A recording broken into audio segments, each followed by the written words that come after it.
see how this goes. Alright, now maybe I'll just lift this up a bit. Can I? Oh, wait, wrong button. There we go. There, that's a bit better. Okay. So let's see. My typical way of doing this is just to kind of scroll through, have a quick read of what's on the to-do list, see what's bolded, work on that. What jumps out at me? Okay, so add a crafting section, expand the in-depth pilot and vehicle actions, GM questions, create a section on respecting the fiction, expand the lore with rollable charts, manufacturers, models, names, locations, mission types for each squad type, have iconic characters for each playbook to use in examples. Should be Keiko.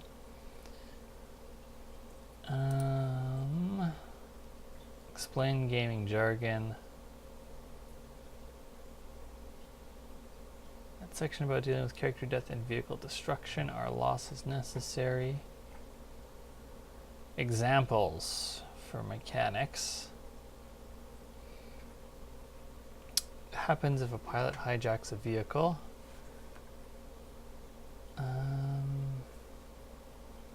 What happens to vehicle action points if the vehicle gets destroyed? There's a lot of questions surrounding changing vehicles right now, unfortunately. How to prep missions. Guidance on rivals. Ooh, that might be the thing to work on today. Okay, so those are the highlights. What else is there to work on? Investigate and make a quick start guide. Can't really do that today. Section of creating a faction that details each type of power structure should be preceded by a set of essential questions. Something quick to give an idea of the power structure, followed by a more detailed exploration. That's an interesting one. Alright, let's jump to creating factions then. Okay.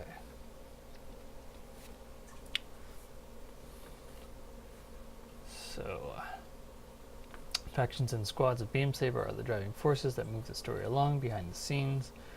While there are several pre-made factions and many squads for the GM to choose from, some groups want to play with organizations that are unique to their campaign. What follows is some advice for creating your own factions and squads, but not every faction or squad deserves this level of detail. See the political scale section for advice on how many factions and squads to make. Okay. Creating a faction. The place to start when creating a faction is to determine its type. Is it an autocracy, corporatocracy, democracy, oligarchy, or theocracy? Answering this helps to influence its goals and lets you know how it mechanically affects the players if they choose it for their patron faction. This is the only thing required for making a faction. Factions other than the player's patron do not require faction goals. However, if the GM or players find it useful to assign them, then it should be done. Just put in a comma.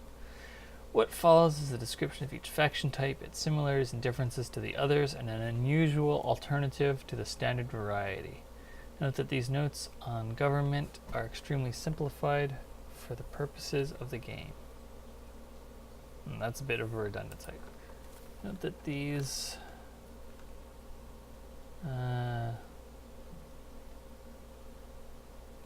maybe just remember or keep in mind. Yeah, keep in mind that these notes on government are extremely simplified for the purposes of the game. So this is how I work. I find something that I want to work on, And then I go and I check over the section that it is a part of. And if there's stuff that needs fixing that I spot while I go through, I work on that. And then I come back to the original task, sort of, I guess, branch out as I'm working. It's probably, I'm sure there are more efficient ways of doing this kind of design, but you know what? It's working for me. Just ignore the, like, is it 11-page notes document that I have? Okay. So, I've got all these notes on autocracies.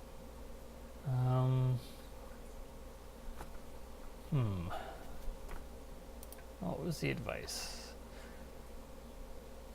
Details. Each type of power structure should be preceded by a set of essential questions. Something quick to give an idea of the power structure. Okay. So what is key about these? Let's see. Yeah, I'm gonna pull up a little notepad. Notepad just for taking down quick notes on this. So what do we need? Okay, so essential questions. Should probably be about the basis, I'm guessing.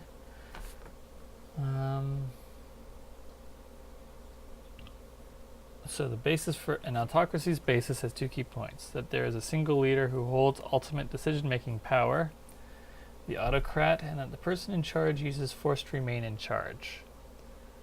Okay. So, autocracy, essential questions.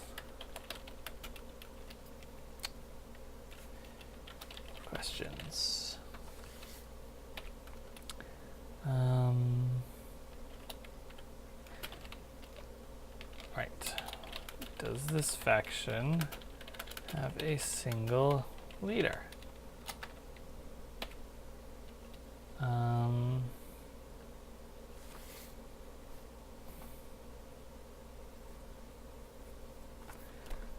Let's see. Is the military the most important most important organization?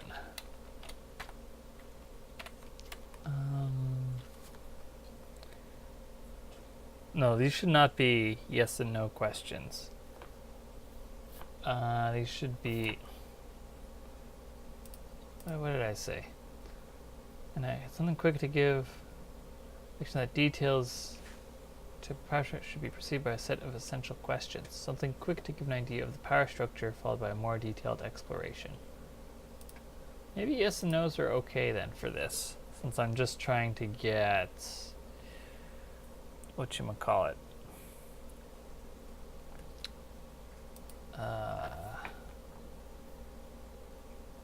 Something to snap people into the mode of thinking for these faction types.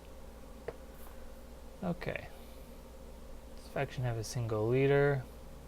Is the military the most important organization?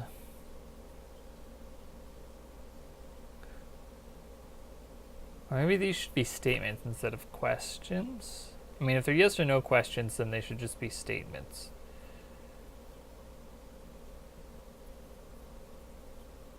So, do I want to just change this to statements then?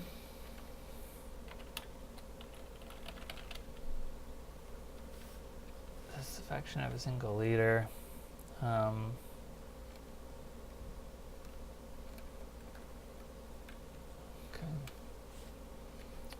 What are some other important questions or statements? Hey, Sasha. All right. Is the military the most important organization? Right. What are some other important questions for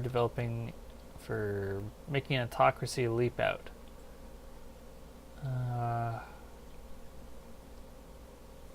Is there, do I actually need more than 2 questions, I wonder? Or 2 statements?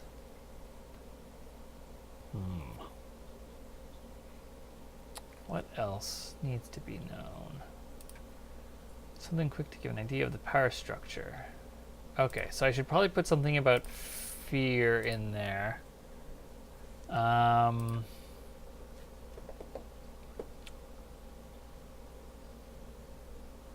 jockeying for power.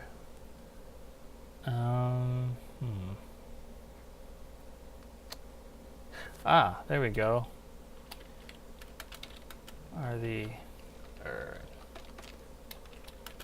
Is the populace afraid of being perceived as unsupportive of the government?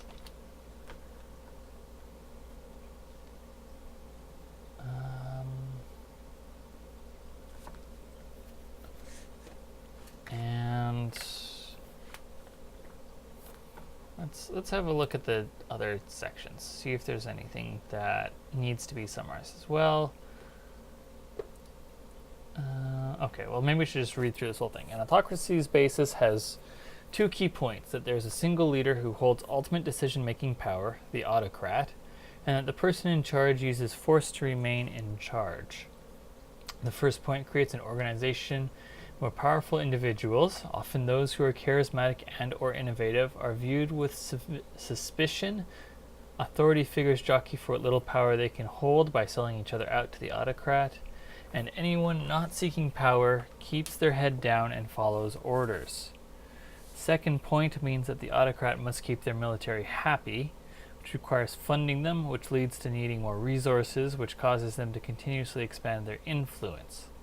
An autocracy will always be looking to weaken and then conquer its neighbors.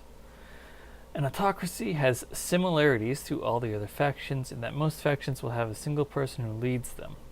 In this regard, it may be most like a theocracy if that theocracy has an all-powerful religious individual.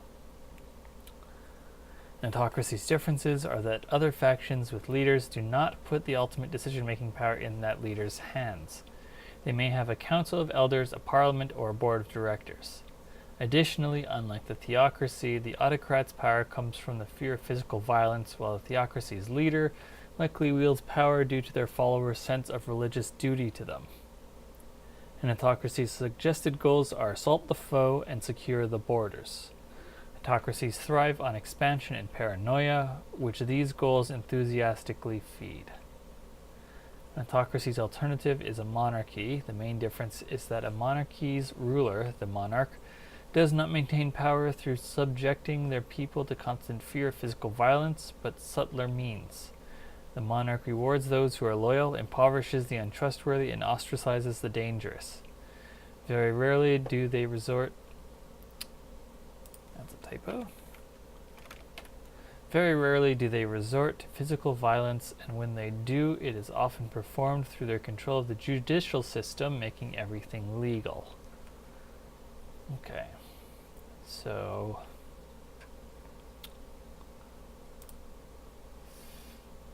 let's see, okay. Yeah, I think that these should probably be statements rather than questions, because all these are coming up as yes, no's. So,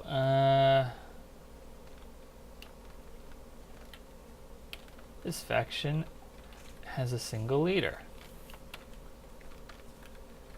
The military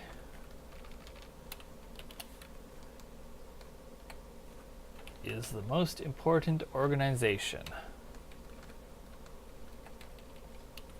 The populace is afraid of being perceived as unsupportive of the government. And what was that last one? Physical violence. Fear of physical violence. Let's see. civil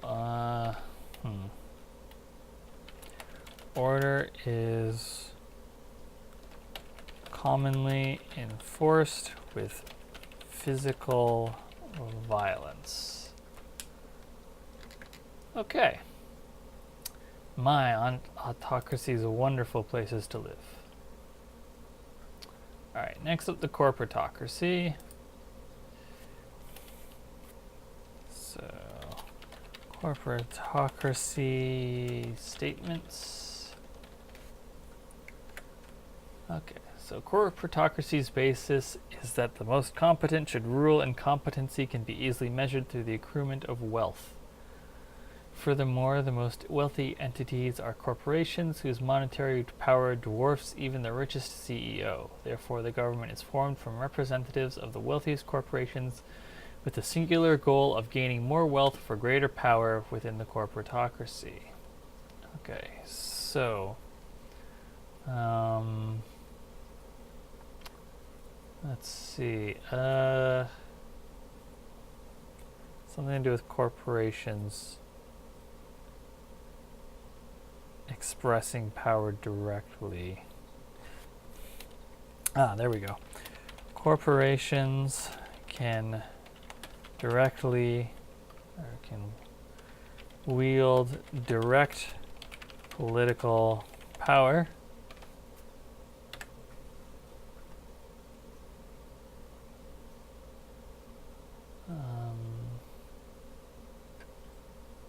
let's see.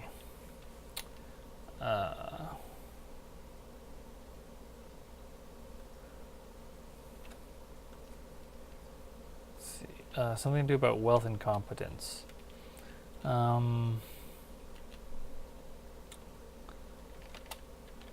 Wealth is the primary measure of competence. No, primary or sole? Primary. Okay. A corporatocracy's similarities to other factions lay primarily with the oligarchy. Both have a relatively small group of people who are allowed to guide the government, and those people are selected based on their personal power. A corporatocracy may also have a chairperson of the board or other leader position similar to the oligarchy's consul or the democracy's prime minister. Okay, so a small group of people. Okay, so let's see. It's led by a small group of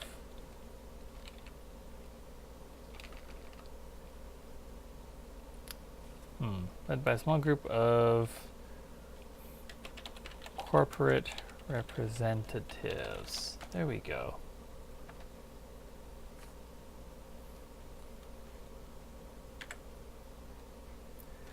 Corporatocracy's differences are the ways in which it measures personal power and who is eligible to wield power. The former is that an oligarchy's elected officials have their power rooted in their connections and the debts that are owed to them, whereas a corporatocracy's electors have their power based purely on their finances. The latter is that it is the corporations. The latter is that it is the corporations in a corporatocracy wielding. What? What is this sentence? The latter is that it is the corporations in a corporatocracy wielding power, and any individual within a corporation, including its representatives, are entirely disposable and to be replaced if they aren't making the corporation enough money. Oh, I see. A corporatocracy's differences are the ways in which it measures personal power and who's eligible to wield power. Have their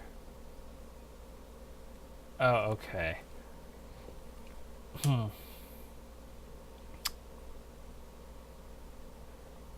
see. Okay, personal power is measured. Okay, I gotta reword this. Corporatocracy's differences are the ways in which it measures personal power and who is eligible to wield power. The former is that in oligarchies. Okay.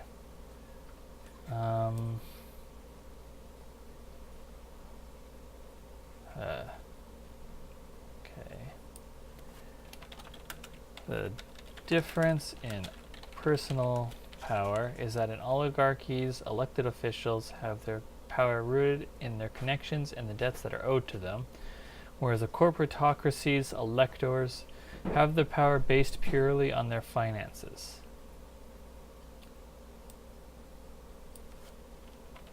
The difference in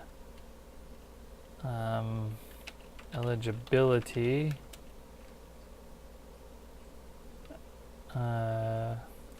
for political office. The difference in eligibility for political office is that it is the corporations and a corporatocracy wielding power, and any individual within a corporation, including its representative, are entirely disposable and to be replaced if they aren't making the corporation enough money.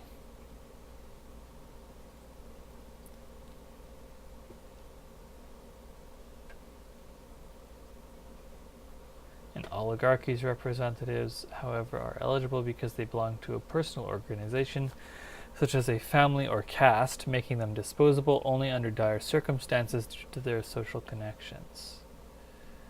Okay, let's see.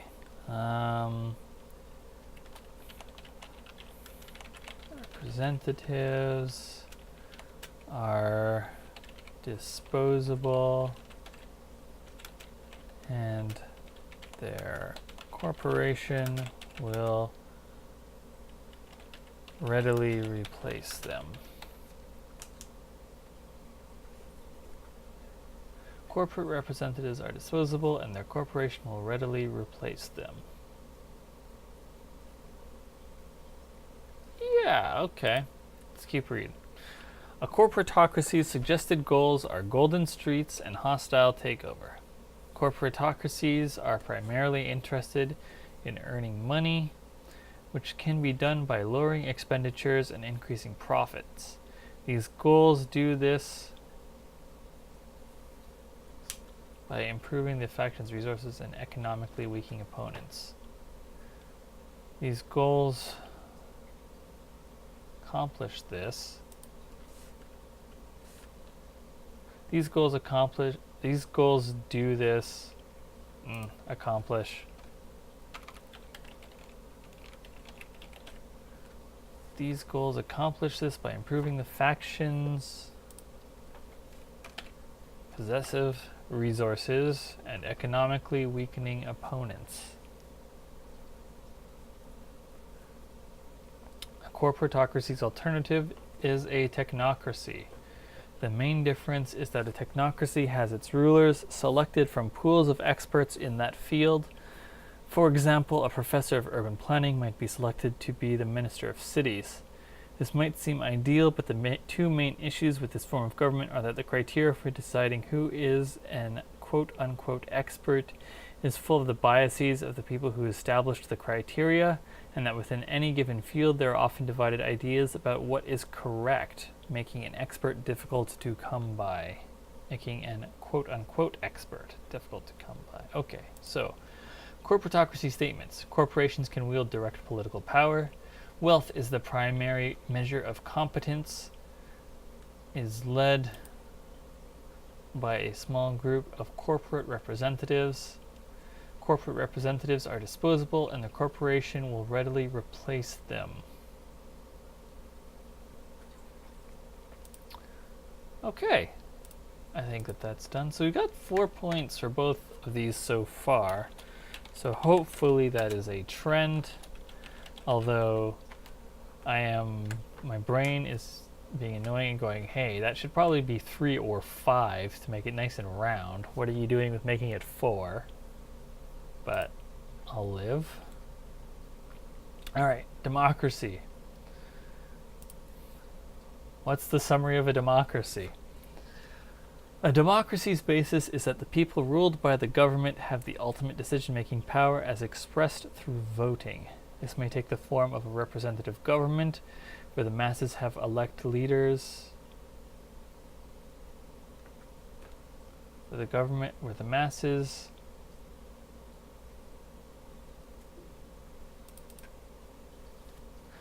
This may take the form of a representative government where the masses have elect leaders based on their geographical location, culture, or ethnicity, but it could also be a system where every citizen has the opportunity to vote directly on every issue. Okay, where the masses have elected leaders. Elect leader, okay. This may take the form of a representative government where the masses elect leaders based on their geographic blah blah blah blah blah. This may take the form of a representative government where the masses have elected leaders. Okay, let's just cut out the have. 5 is a round, I don't know. It being half of 10, I see it as like a round. It's a tidy number. You know, it's easily usable. So this just goes 5, 10, 15, 20.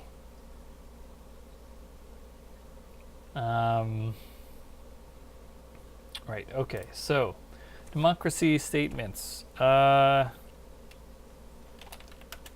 populace. How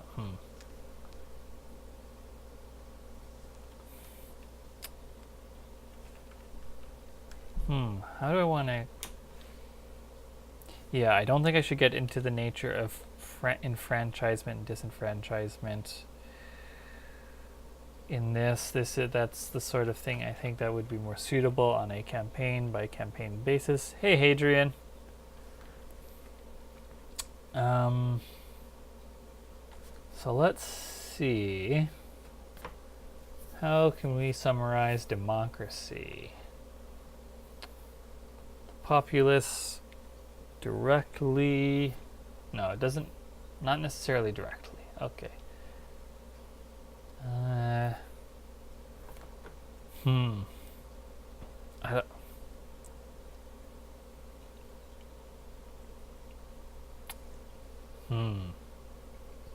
The populace votes.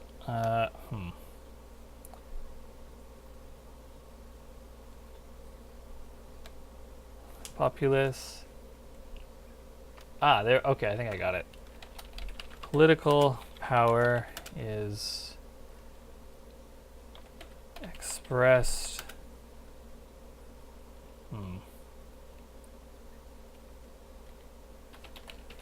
through political power is expressed through voting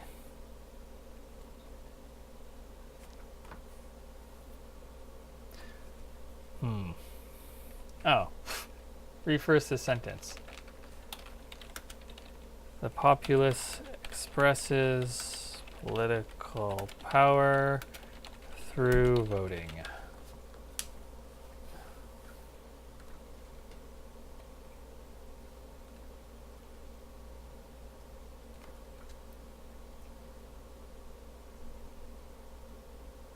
This through line of political power makes me think I should rewrite the autocracy initial statement. The faction has a single leader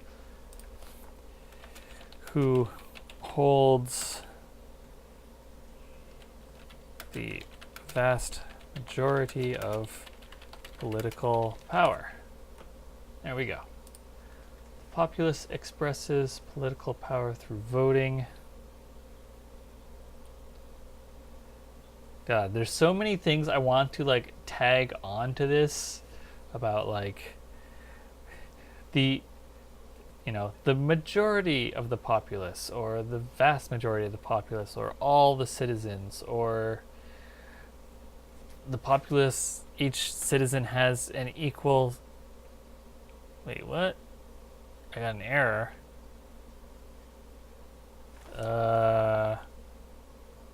the stream still going?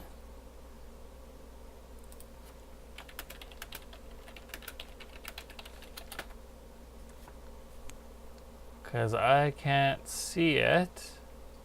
Okay, good. It's not showing up in. I got an error in the window that I have open to monitor the stream. All right. Well, since it's still going.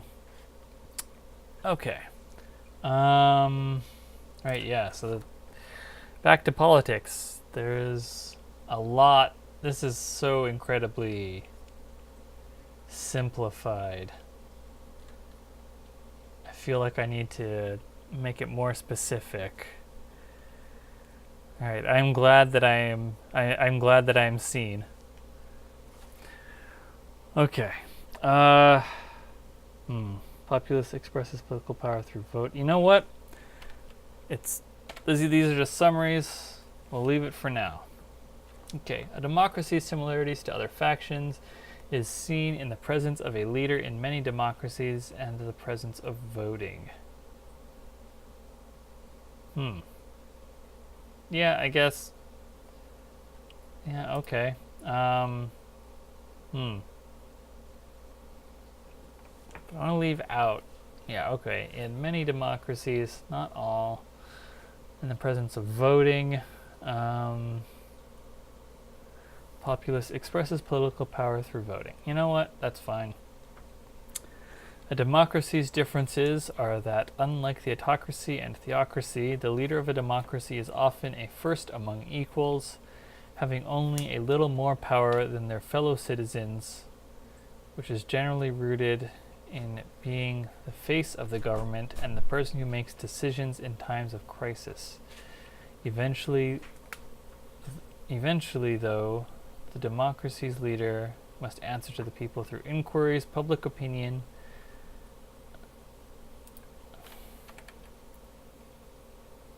eventually though, eventually do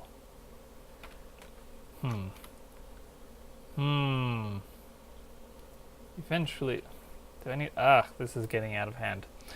Eventually though, the democracy's leader must answer to the people through inquiries, public opinion, and elections. Additionally, a democracy has universal or near universal. Oh, okay. I already went into that in the deeper details, so I don't need to go for that. Has universal or near universal suffrage, meaning that the vast majority of the population has the ability to guide the course of government in some fashion. This is different from the corporatocracy, oligarchy, and some forms of theocracy where a very small percentage of the population has the option of influencing the nation. Okay. So I did get into the enfranchisement footnotes, asterisks, the billion asterisks that surround democracies. I don't know how much people have noticed it, but one of the touchstones for this game is the Revolutions podcast by Mike Duncan, and seriously, if you want to see just how messy a revolution is, that's a great podcast for listening to it. Currently, he's doing a series on the Mexican Revolution and just how badly even the most noble of goals can go. Can be seen in that.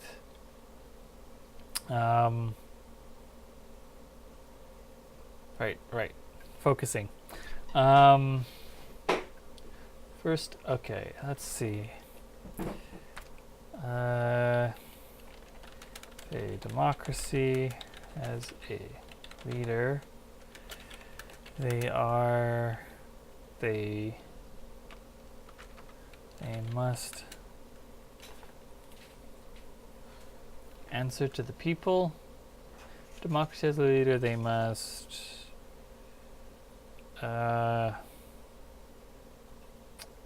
answer is not quite the right word. Answer synonym. Let's look up online some good synonyms for answer. Comment, explanation, feedback, interpretation, justification. Justification. There we go. They must justify their actions to the populace. All right. I should probably put in that suffrage bit. Let's see.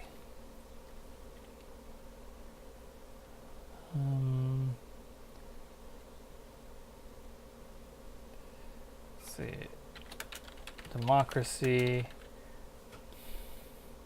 has universal or near universal voting rights.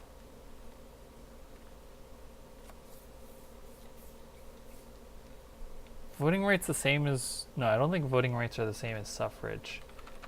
Let me see if suffrage is even the right word.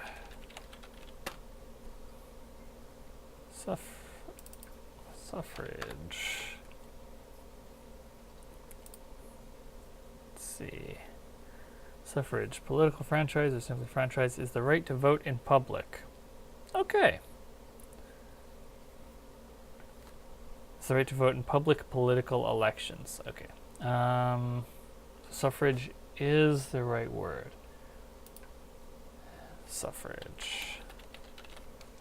Democracy is universal or near universal suffrage. All right. Oh, wrong window.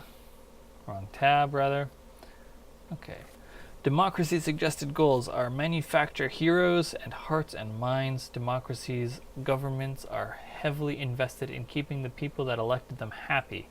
This requires aggressive public relations campaigns, which are aided by giving the people heroes and proving that the foe are the bad guys. The quote-unquote bad guys. A democracy's alternative is a demarchy. The main difference is that a demarchy's ruler or rulers are chosen randomly from a group of eligible candidates. The reasoning behind this is that those who would misuse power for their own gain cannot volunteer themselves for positions of authority. Instead, anyone could be elected and would likely be advised by knowledgeable support staff. This may seem like a weird idea, but in some countries, such as the United States of America, law court juries are selected as a demarchy. Oops. Not what I wanted. Alright. What do I want? I want this. Is there another point? Because now this is not matching the other two that have 4 points. Do we need another point? Ah, there we go. Oh, I guess that's kind of covered by justifying their actions to the populace. I was going to put in about how democracy's leaders have to keep the populace happy. So, okay. Demarchy does not give me what I'm looking for, which is another summary point. Let's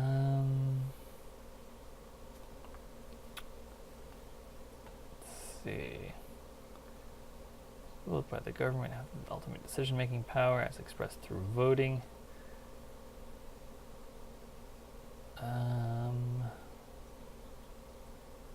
It's the opportunity to vote directly on every issue.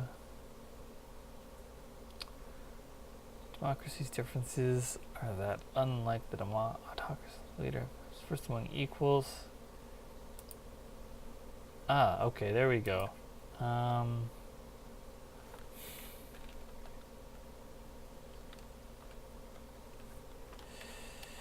If a democracy has a leader, they Hmm.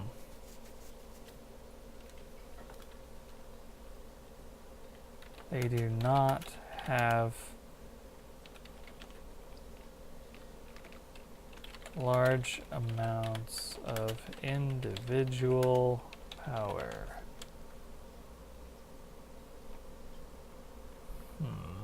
Is that... If democracy has a leader, they do not have large amounts of individual... Oh, there's a much better way of wording this. Political power is not concentrated in a democracy's leader.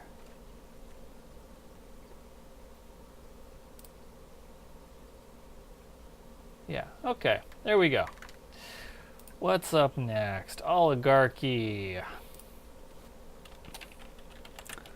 Oligarchy statements. Oops. There we go. An oligarchy's basis is that only certain people should have access to the levers of power to prevent mob rule. The reason that these people have access to governmental power differs from oligarchy to oligarchy. Some will make only landowners voters. I don't like that sentence. Some will make only landowner. Some will only give landowners some will only give landowners suffrage. Others will require voters to be from certain familial lineages. A few may require military service in exchange for the responsibility of voting. Okay, they're Starship Troopers. All have a very low percentage of their population as eligible voters and are about making sure the quote-unquote right people are the only ones who can vote. Okay, so let's see.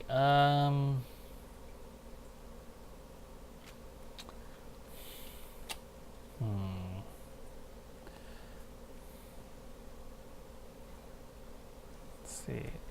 Oh, a small percentage of the populace has suffrage.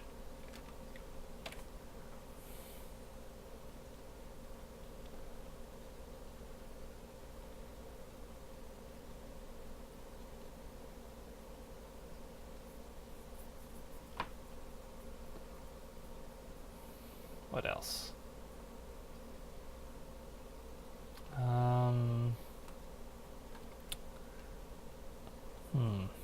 How...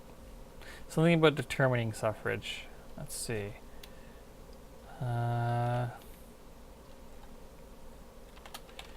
Who has suffrage is determined by a strict system, by a codified system.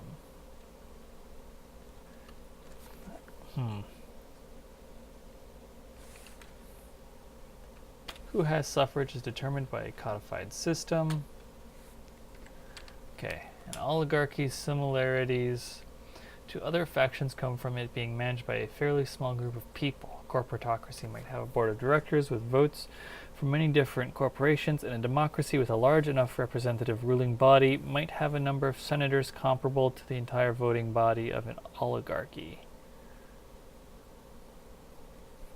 An oligarchy's differences are that power rests in the hands of a few people.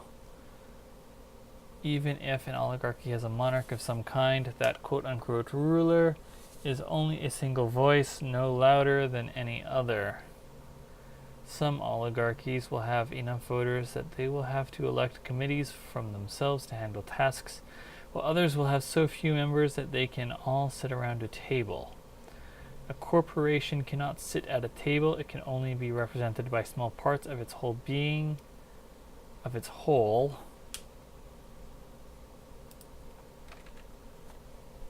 being a disembodied and non-sapient entity. A democracy likely can't fit inside of a single building, let alone a dining room. There are far too many people.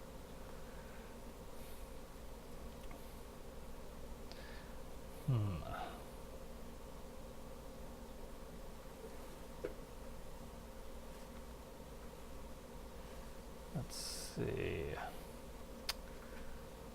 Has a monarch of some kind.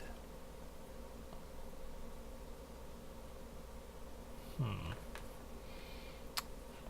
see. Power. Political power.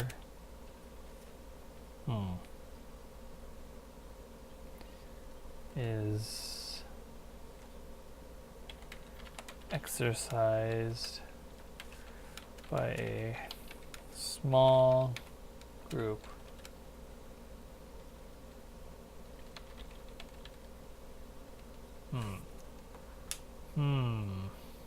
Okay, no. This is repeating the first point, but the first point also needs to be rewritten because voting might not be the right way of phrasing this.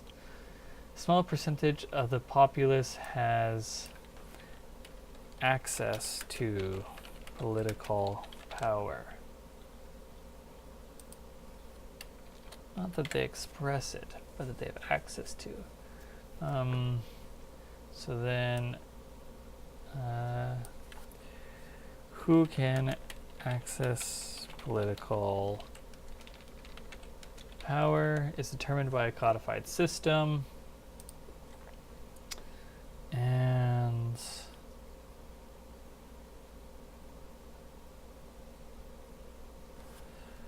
a small group of individuals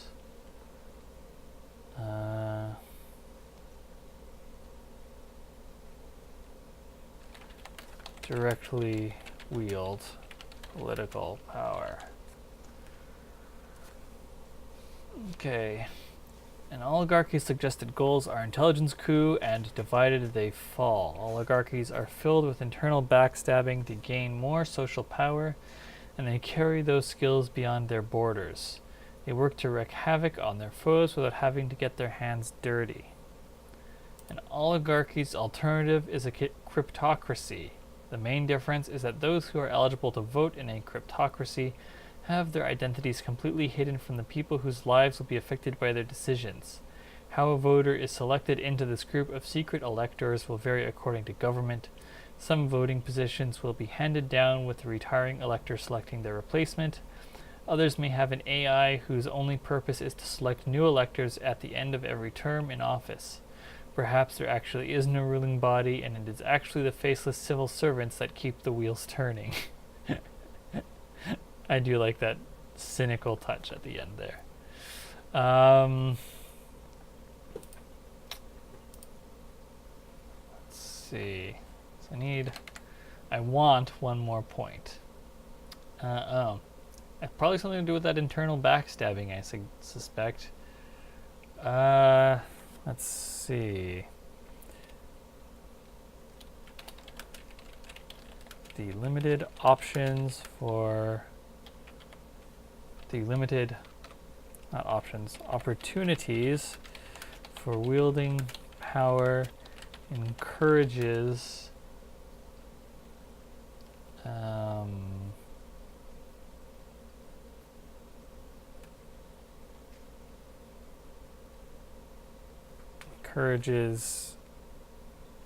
politicking, underhanded methods, backstabbing, encourages underhanded methods. The limited opportunities for wielding power encourages encourages the use of underhanded methods to remain in power or acquire power.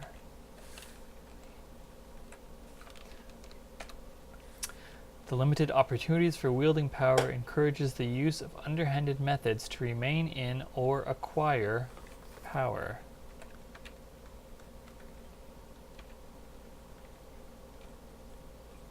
Those should probably be flipped. Methods to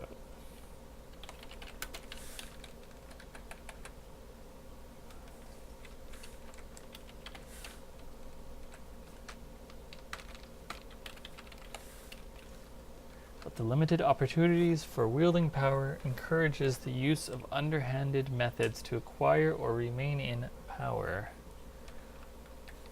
To acquire or keep, consolidate, control. Let's look up some synonyms for keep.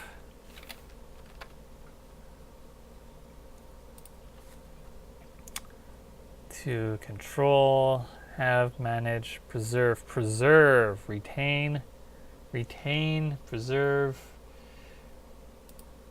retain. The limited opportunities for wielding power encourages the use of underhanded methods to acquire or retain. To acquire or retain power. The limited opportunities for wielding power encourages the use of underhanded methods to acquire or retain it. There we go. That's better. I only had to read that sentence like 5 times. Okay, let's see what's next. That's the theocracy. Theocracy statements.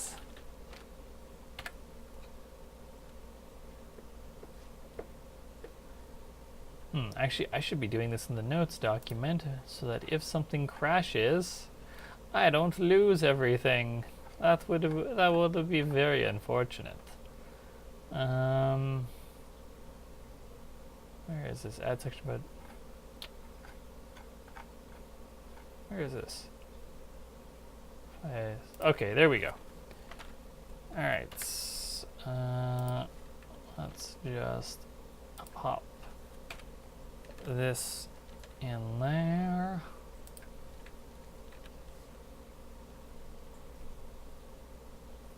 All right, we'll close this. Yeah. All right.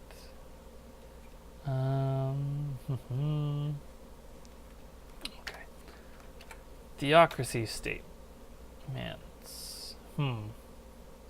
It was handy to have this in a separate window, though, I must say. So let's just quickly I'll set that up.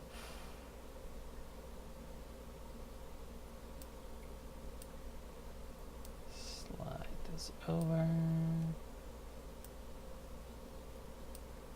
All right. So, yeah, writing is hard. All right. A theocracy's basis is that its rulers...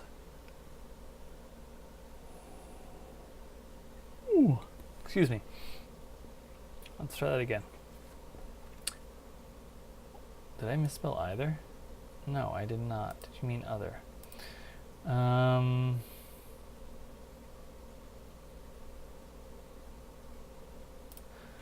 A theocracy's basis is that its rulers are figures of worship, either gods or people of great spiritual power. If the head of the government is a god, then they will be represented by mortal clergy. There may be a singular high cleric who rules, or a council of them that rules together. How they are selected for such positions will vary between theocracies. Some will have councils that elect a leader, some will require demonstration of miracles, and some will be inherited. They are kept in power by their population's continuing belief that their power is derived from non-mortal authorities. Okay, let's just, there we go.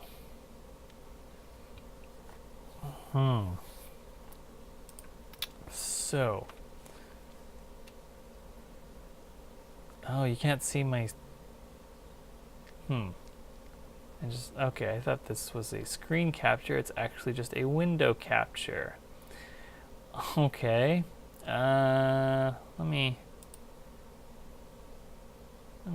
fix that.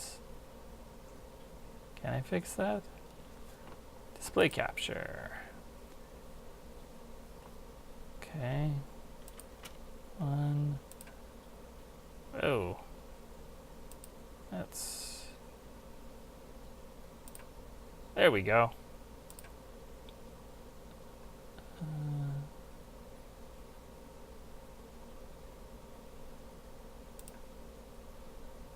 Yeah. Oh, let's just trim this some and a trim this some. There we go, nice and tidy. Lock that. All right, back to work. So, theocracy is, let's see, led by figures of, led by entities.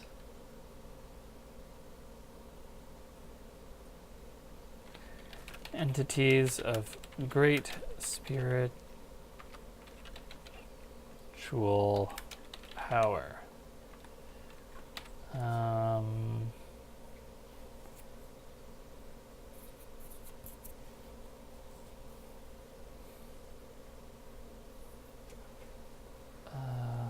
Let's see.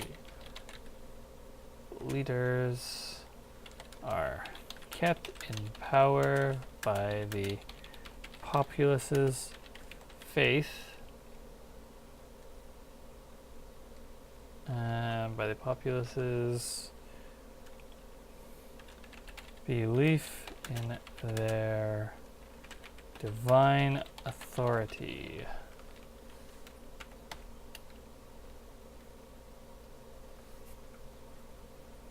Leaders are kept in power, led by entities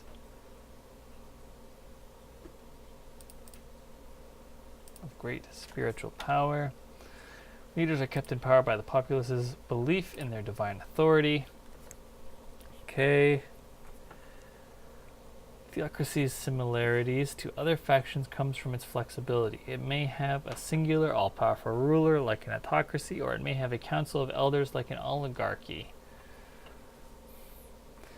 Theocracy's differences are that its rulers derive their power not from inflicting fear, personal wealth, or direct social connections, but from maintaining popular loyalty through the lens of religion. If the leaders of a theocracy fail to live up to the virtues required of their office, they may find themselves removed by their peers or the masses. Good public relations are key.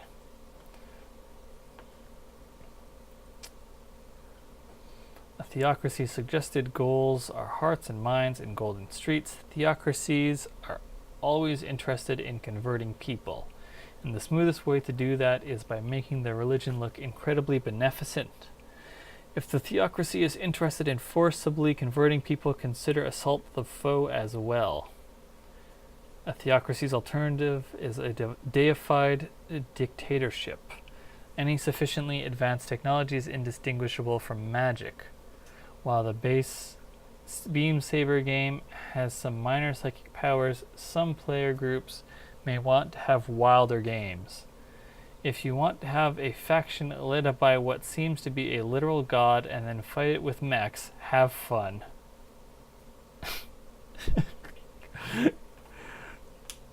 I feel like that sounds a little condescending. But I also hope it sounds encouraging. Eyes emoji. What's that about, Sasha?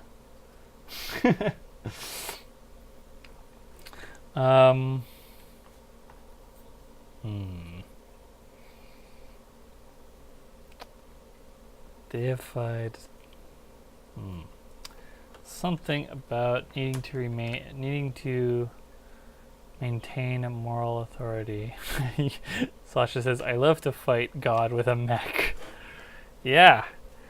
Yeah, that's, I mean, I guess that's basically Gren Lagann, right?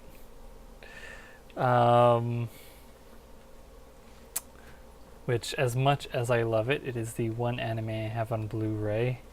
Is not a touchstone for this game.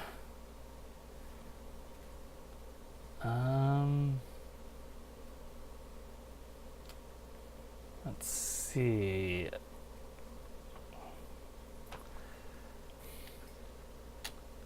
Leaders are kept in power by the populace's belief in divine authority.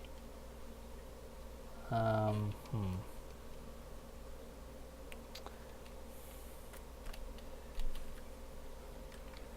I feel like this is really shining through my complete lack of understanding when it comes to religion.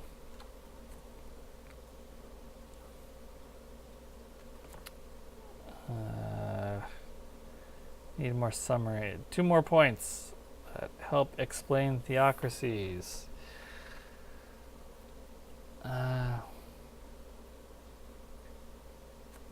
Okay, led by entities of great spiritual power. Political power is expressed by mortal clergy.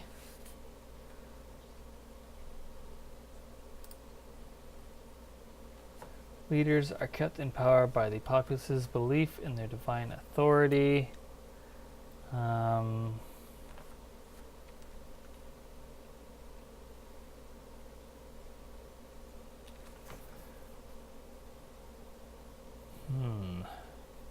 Power reinforced by miracles, real and fabricated. Maybe Sasha. Is kept in power by populace's belief in their divine. That might be covered though by leaders are kept in power by their populace's belief in their divine authority.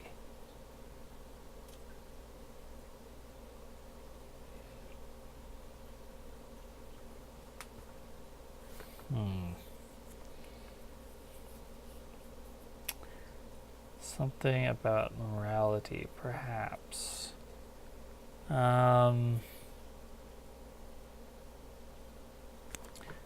There we go. Let's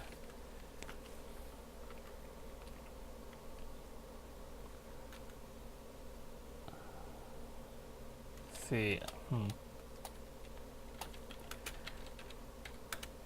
Setbacks and no. Failures and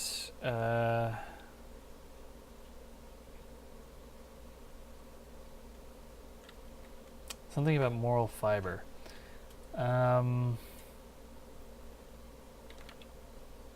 And exposure of cult mentality. Sasha says a cult mentality might mean that leaders skyrocket power and are claimed heretical at similar speeds. Yeah, I'm just trying to find the words for that. Something to do with if their lack of moral, lack of or if their perceived lack of religiosity is exposed, then they can lose their power. And also, of course, just like setbacks for mundane reasons could be seen as a loss of divine authority as well.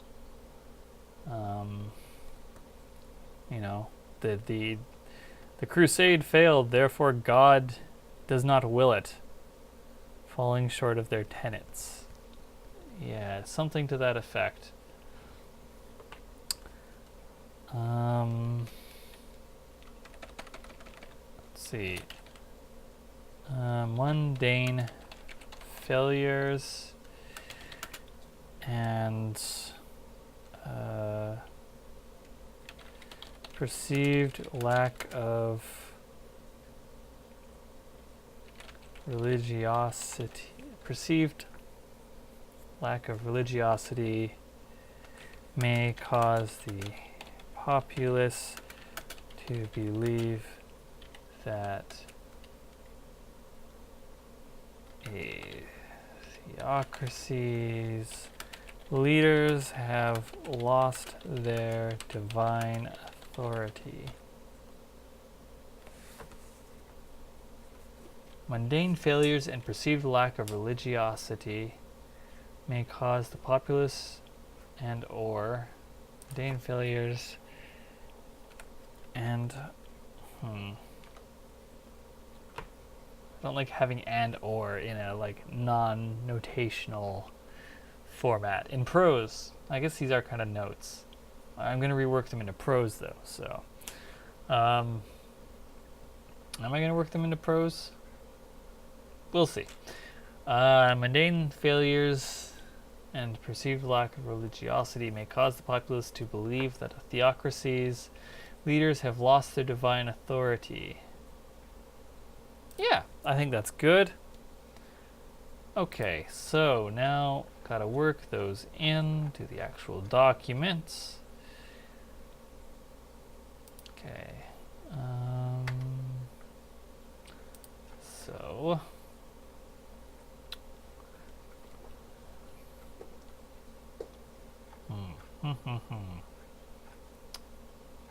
how to get this in here? Autocracy. Let's see.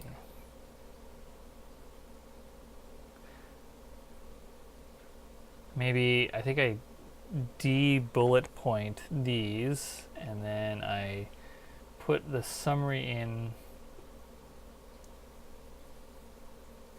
as, what's this heading size? 6. Really? We're already down at the bottom, huh? Okay. Let's see. You know what if I just an autocracy? No, because they need to jump out as bullet points. The rest of this does not need to be bullet points. Okay, there we go. That helps fix that. All right.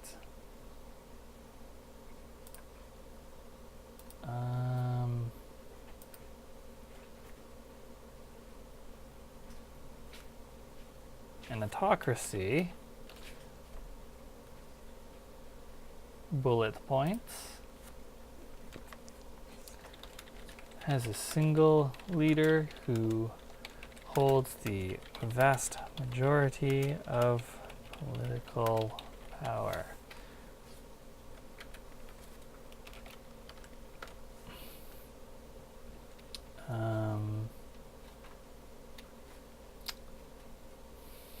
An autocracy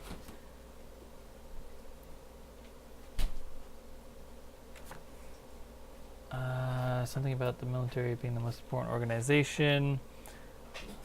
An autocracy. I think all of these should just have has. Has a military. Okay, fine, I'll capitalize you. Has a military that is the most important organization in society. An autocracy has a military that is the most important organization in society.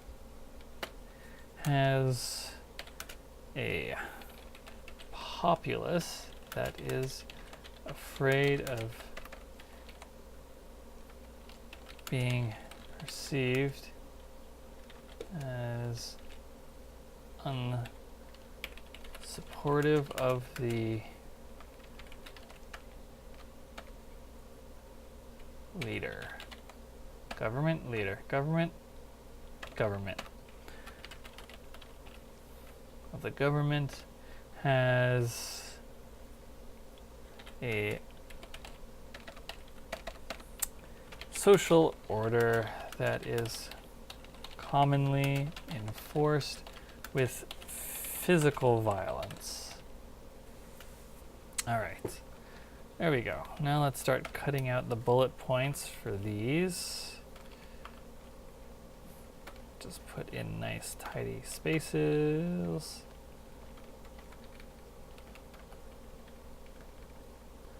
There we go, that looks pretty good.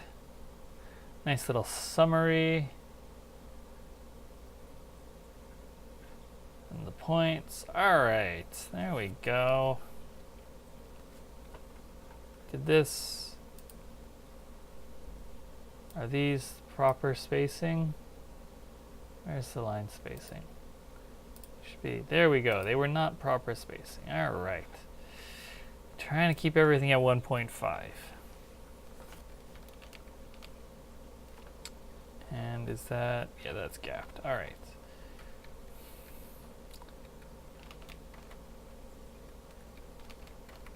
So we're just going to quickly do a bit of formatting. Yep.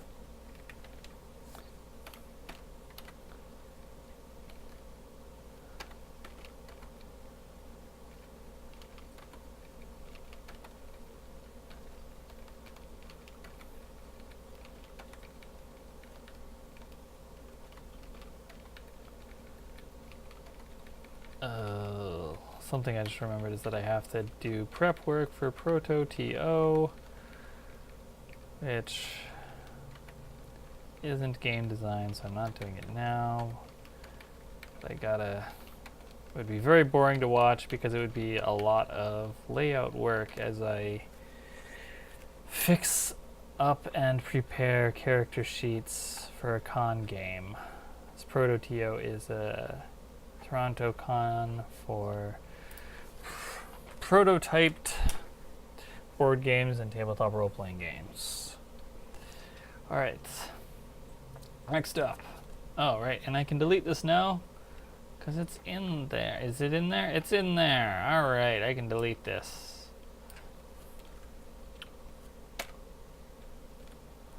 Okay, corporatocracy. Oh, right, I gotta... A corporatocracy has let's see, a political system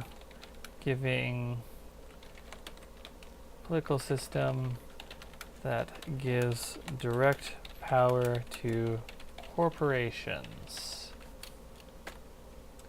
Corporatocracy has wealth as the primary measure of competence.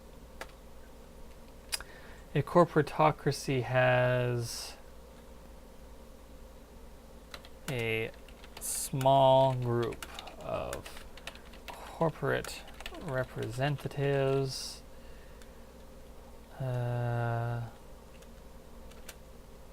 that lead the nation, that lead the faction, and a corporatocracy has corporate representatives that are disposable and will be readily replaced by their corporation. Boy, howdy, corporatocracies are fun to live in. Okay. Corporatocracy has a political system that gives direct power to corporations. Wealth as the primary measure of competence, a small group of corporate representatives that lead the faction, corporate representatives that are disposable and will be readily replaced by their corporation. All right. Next up, oh, I can delete that now. Deleted. Alright, democracy.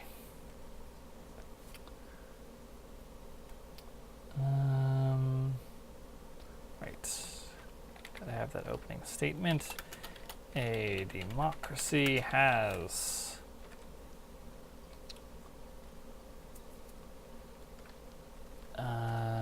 a populace that expresses political power through voting.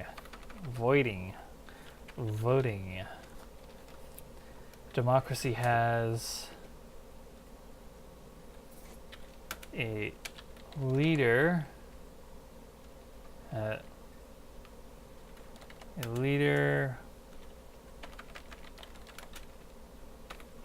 with limited political power.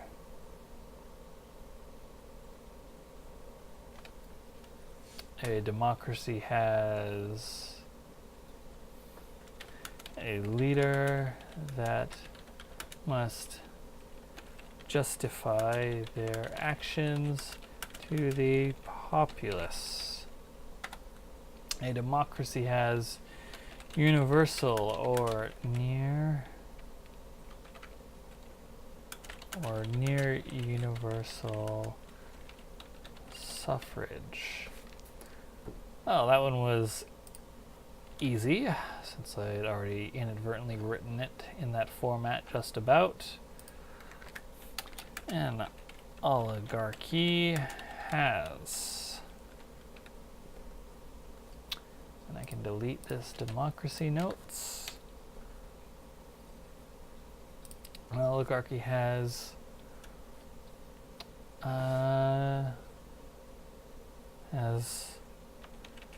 political power, has a small percentage of the population with access to political power. An oligarchy has a small percentage of the population with access. An oligarchy has a small percentage of the population with access to political power. An oligarchy has a small percentage of the population who has access to political power. Has a small with access to political power. Yeah, I think that's good. An oligarchy has a codified system that determines who can access political power. An oligarchy has a small group of individuals who directly wield political power. And an oligarchy has limited opportunities for wielding power, which an oligarchy has, I think this is probably fine, which encourages underhanded methods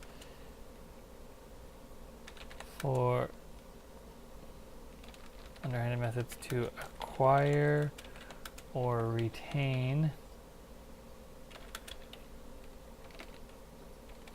political power. Limited opportunities for wielding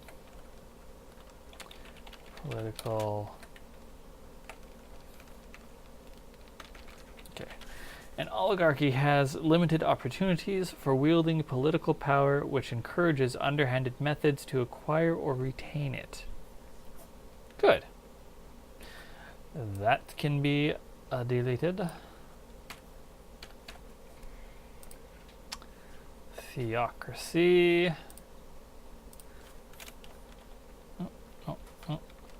A theocracy has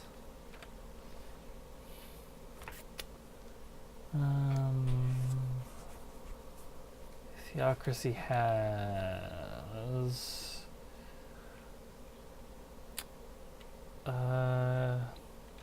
a leadership comprised of one or more entities of great spiritual power. A theocracy has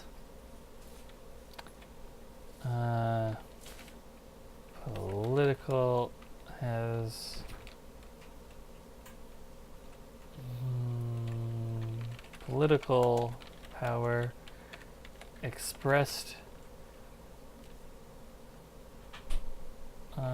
employed by mortal clergy. Does this sentence make sense? A theocracy has political power. A theocracy has political power employed by mortal clergy. A theocracy has political power employed by mortal clergy. A theocracy has political power employed by mortal clergy. Has its political power employed by mortal clergy. No, this needs to be rewritten. Has mortal clergy who employ political power. Theocracy has mortal clergy who employ political power.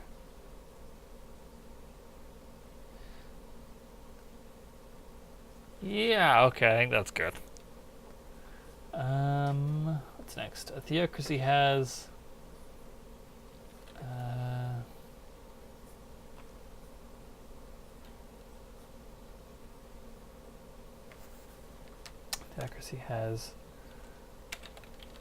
leaders who are kept in power by the populace's belief in their divine authority.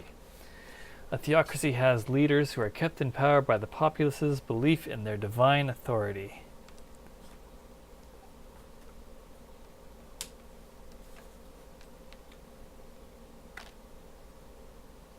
Okay, a theocracy has... Oh god, this one again. Mundane failures and perceived lack of religiosity may cause the populace to believe that a theocracy's leaders have lost their divine authority. A theocracy has...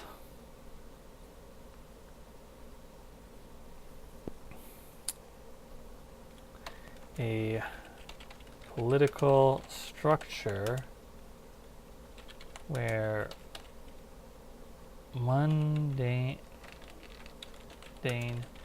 failures and perceived lack of religiosity may cause the populace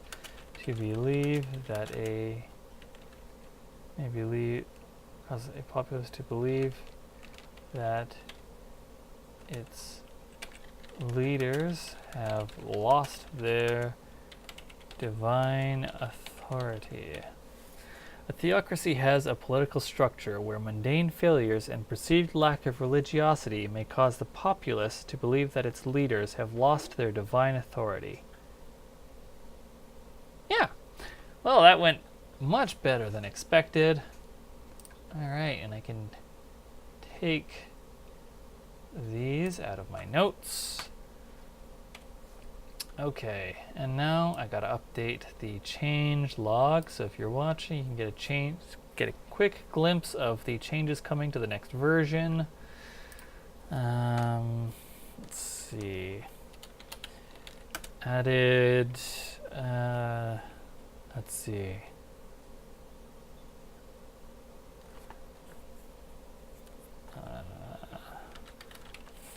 fact. This does not need to be tidily written. Add faction type summaries to the creating a faction when you need to store your faction away for later. Creating a faction section. Added faction type summaries to the creating a faction section. All right, there we go.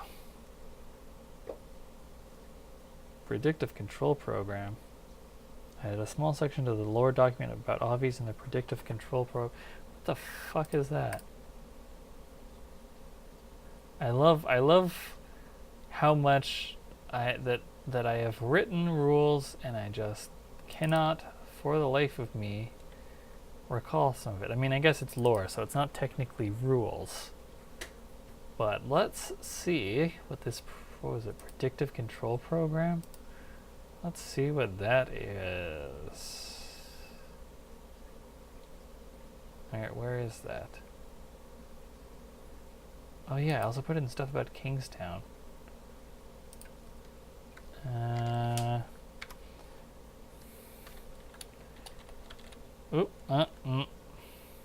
Google. I hate it when Google Docs lags. Okay, let's try this again. Added a section for Kingstown to the lore document. There we go. All right. Wow. Predictive. Oh, I see. It's not even... It's just the start of an obvious section. I see. Have a predictive control program that preps systems it believes the pilot is likely to use next. As the pilot grows in experience and skill, so too does the program become more adapted to the pilot. I think that's supposed to be a lore justification for vehicle actions. Okay. Oh, right.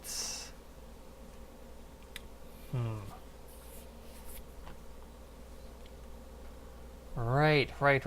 That actually jogs my memory. Where is the thing about hijacking obvies? Right. Effect load and vehicle action ratings.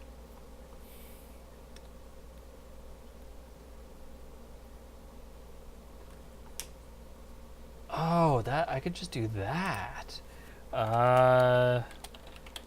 Vehicle starts with level 2 damage. What are you doing, cat? Okay. Unfamiliar. And then the repair will just be a matter of clock will be adapted. Oh wow, this action, holy smokes, this is such a good simple solution to hijacking vehicles. But it still questions fuel and load. Okay.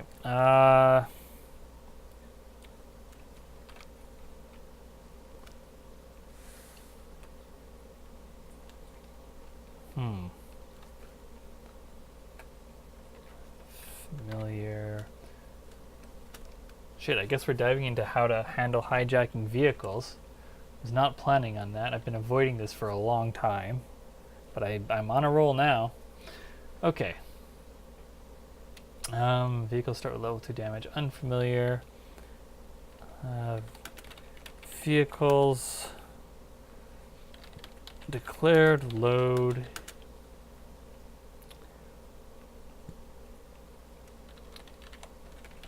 Is determined by the GM based on the established fiction. Now what about fuel? Random, established fiction, set number based on position, based on effect. Let's see if it's based on effect. Then what does that mean? That means that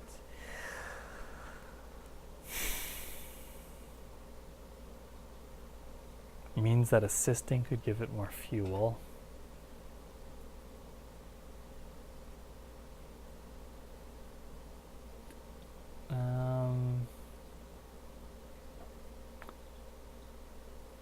Should probably just be,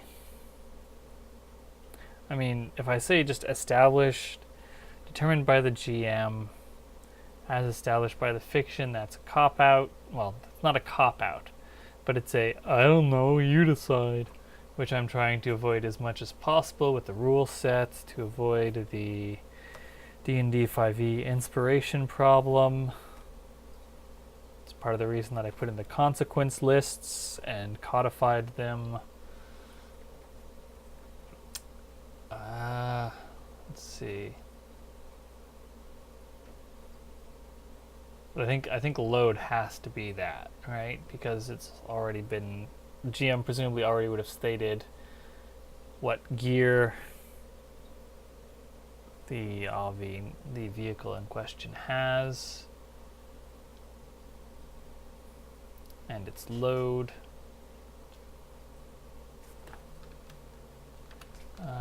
Vehicles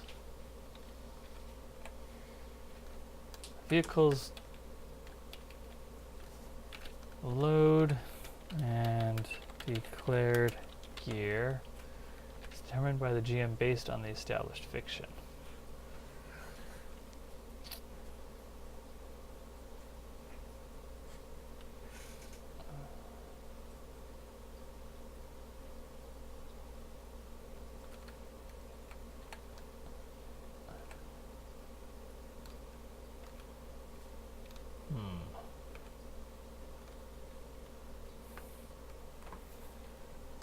Should also probably potentially start with other damage.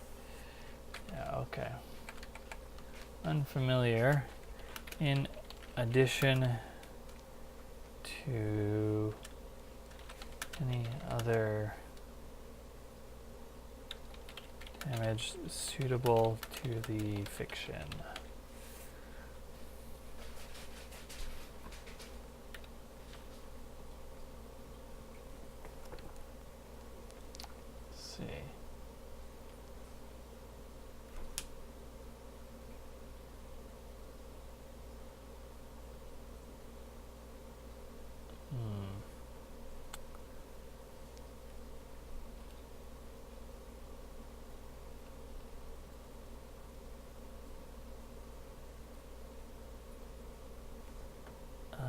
I need to check something, just a minute.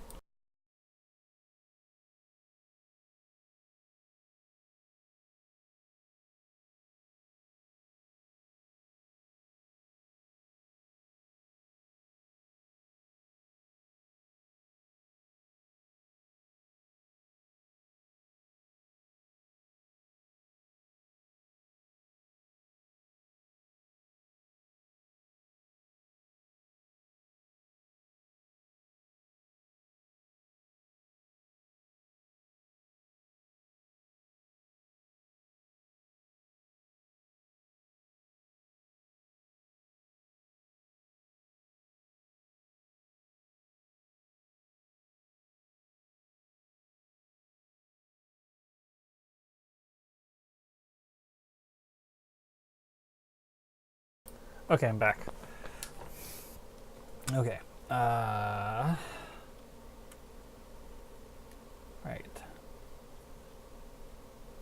So what happens if how does it affect fuel load and vehicle action ratings? I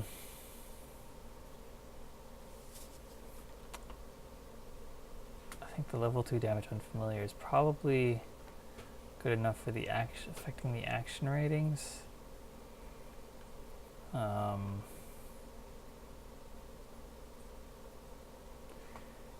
If they keep The vehicle,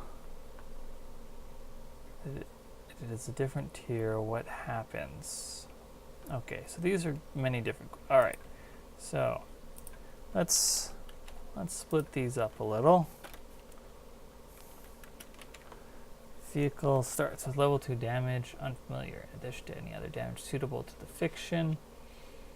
Vehicle's load and declared gear is determined by the GM based on the established fiction.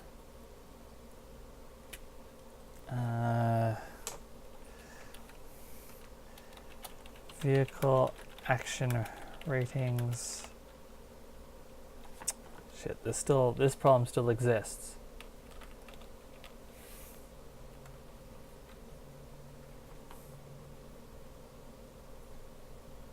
I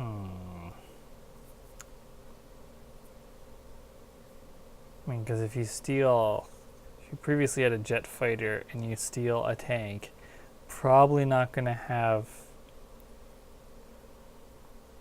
the same maneuver? I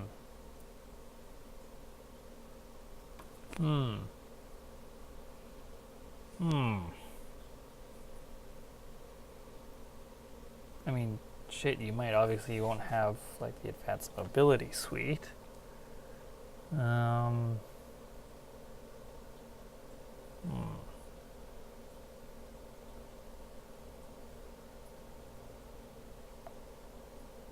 there's still the question of fuel. Okay. How do we handle fuel? You steal a vehicle. What's your fuel at?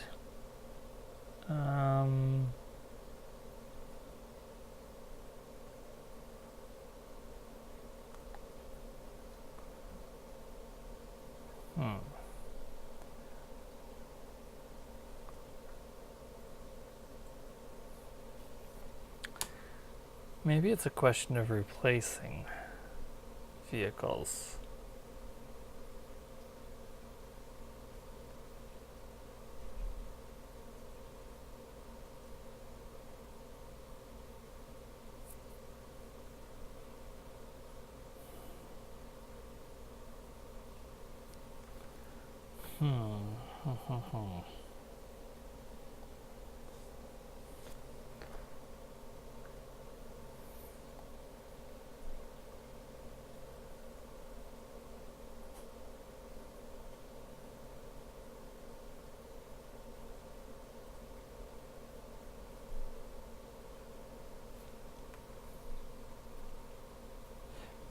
Actually, I think a sort of classic thing of when heroes in mech stuff pilot mechs that aren't their own and are just like aren't like the star mech and just like pilot like a Zaku or whatever. Usually those get trashed pretty fast. So I think it might be hijacked vehicles don't have fuel. Instead, take level 1 harm each time you would. But how does that handle resisting?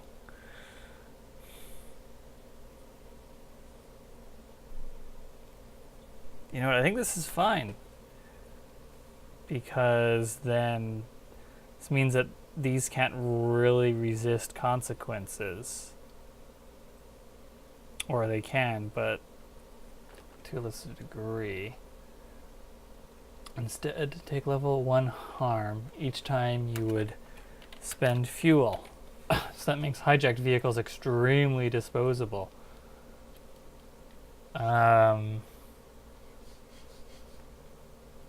Extremely disposable. Oh, not harm. Hey. Level 1 damage. Each time you would spend fuel, especially since you already start off with the level 2 damage unfamiliar.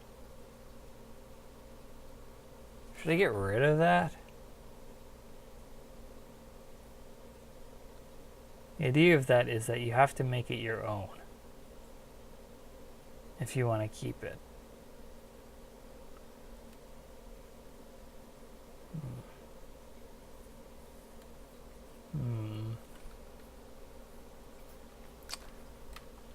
Yeah, okay, so we have to establish that there's a difference between vehicles that are replacing the one on the character sheet and vehicles that are just hijacked.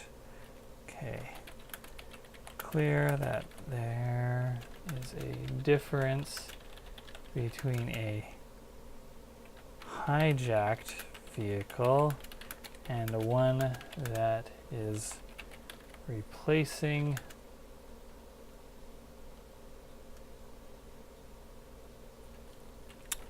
the pilot's normal vehicle.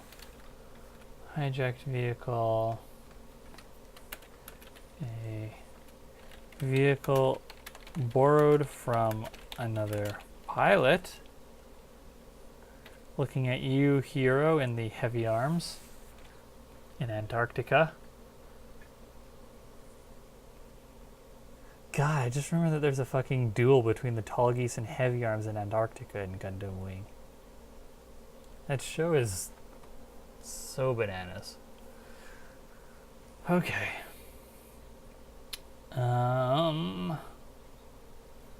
Instead they take level. Yeah, I think that this is good. If they keep the vehicle and it is a different tier, what happens? Perhaps by adjusting the position and or effect depending on the vehicle tier. Removing penalties from piloting a vehicle other than your own requires spending material points to recalibrate it to you. Okay, so that's the unfamiliar. Maybe recalibrating higher tier vehicles gives some XP, upgrade XP. That makes replacing your vehicle a way to farm XP, which I don't like.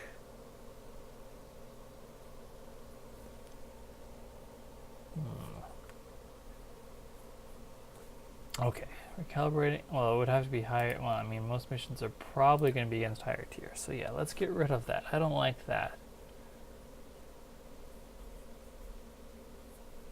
Do I want to get rid of that? I mean, yes, it's not going to be here, but do I want to save it for later? Yeah, let's save that for later. Let's put that in the expanded playbook section. Could come in handy. Who knows when?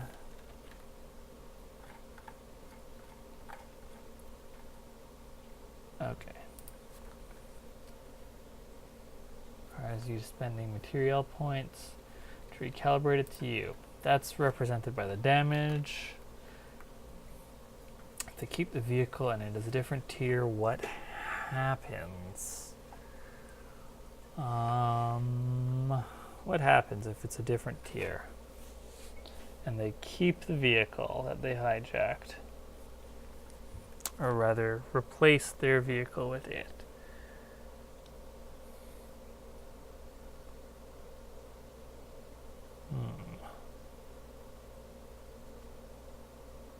Oh.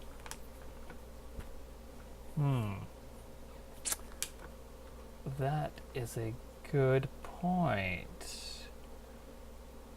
When the pilot vehicles load and declared gears determined by the GM based on the established fiction, and it cannot have undeclared load. Have any undeclared load. Stealing a mech does not allow you to go, oh hey, I had this on my mech the whole time. Because now you're in a different mech. Vehicle. That's what I mean to say. Different vehicle. Keep the vehicle in its different tier, what happens? Nothing, everything. Let's see. Oh. That's okay, that's the answer. Let's see. The squad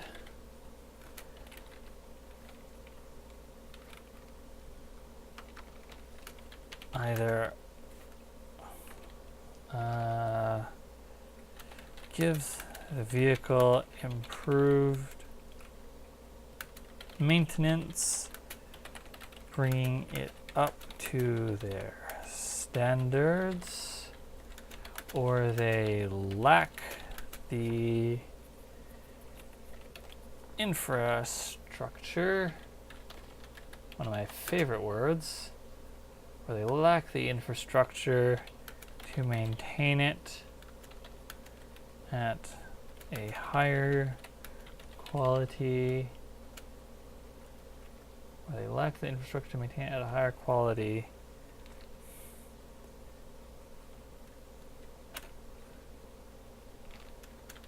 And it falls to their standards. In either case, it has the same tier as the squad. There we go. Good narrative reason for a simplification of rules. Maybe add points equal to the squad's tier, spits points. Route prep missions, which counts how to use rivals. Is there anything else about hijacking vehicles that is bolded?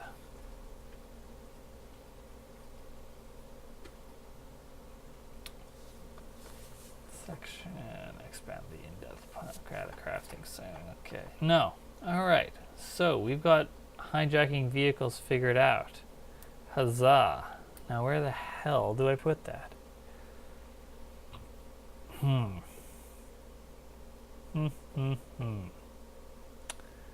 Where do I put hijacking? Not in the basics. No thank you. I mean, I guess it should go in vehicles then.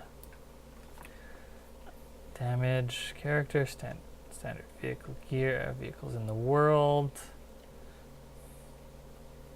Is the vehicles in the world section new to this?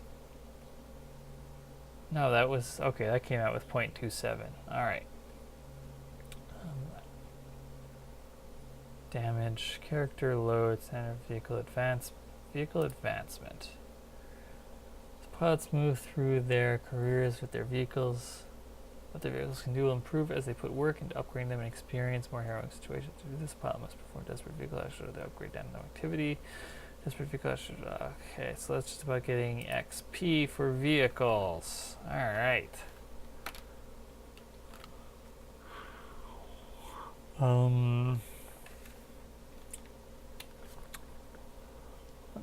Let's see.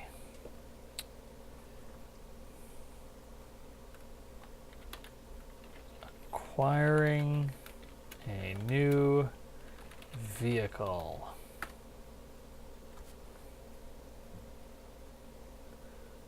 Okay.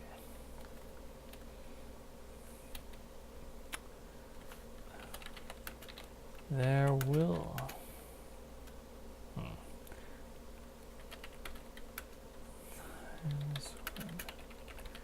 Pilot.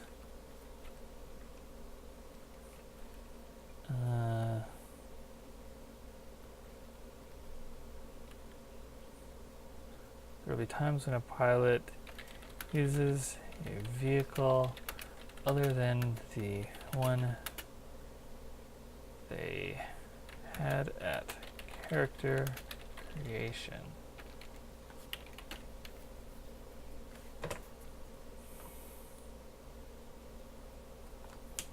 Oh, I should, yeah, there's a section in, okay. Vehicles, modifiers, so power. Yeah, I should move this.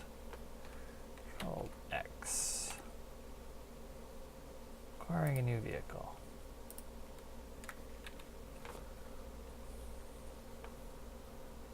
Alright.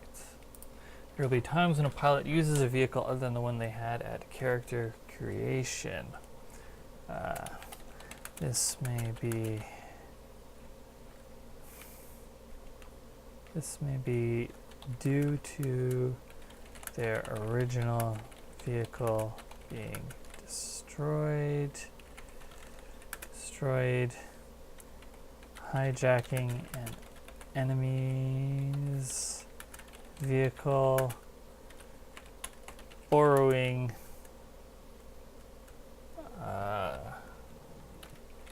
another pilot, borrowing a squad mate's vehicle,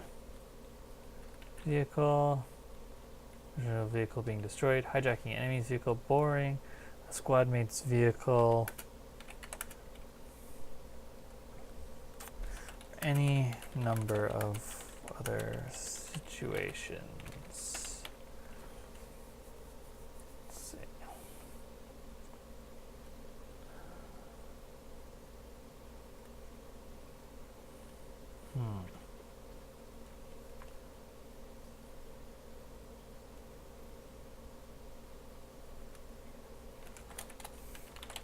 Generally, these fall into one of three categories. A replacement,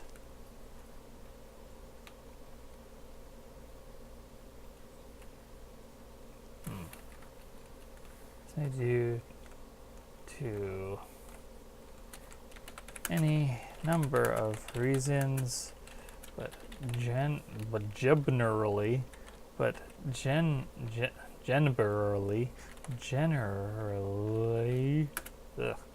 this may be due to any number of reasons, but generally falls into one of three categories.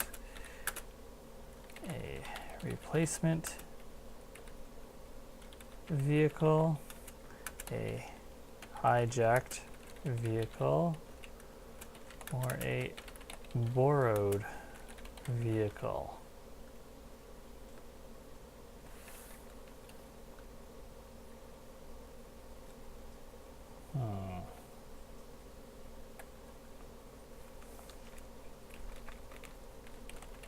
Temporary vehicle or a borrowed vehicle. There we go. Replacement vehicles. What's this heading size? 4. So you shall be 5. Okay, so. Alright. General Burley, General Early. Yes. 2 excellent NPCs. Alright. Replacement vehicles. Okay. When a pilot, the vehicle is destroyed from suffering level 4 damage or receiving its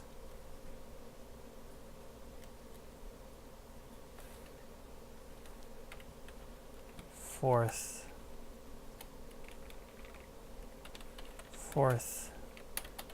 character. Okay, that pause was because I realized something that I need to check, because I just realized that every squad has a upgrade that is like extra stress or extra trauma.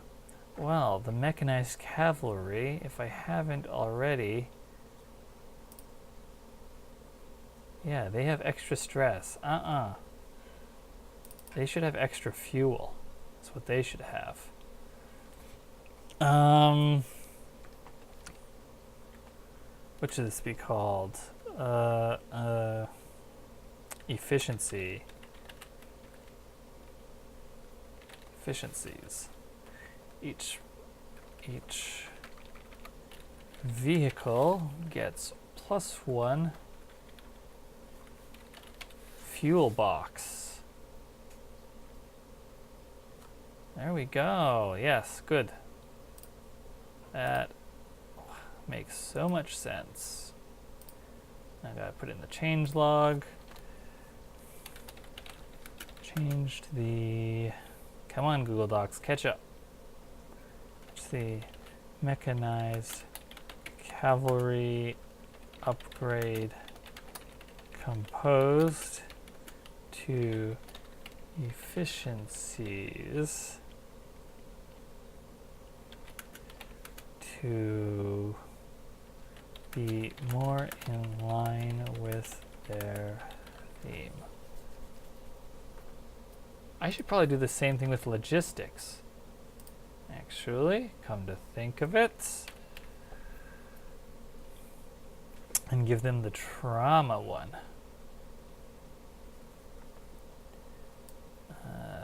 Let's see, where's logistics? Logistics. They have composed. No. So that'll have to get hardened. So,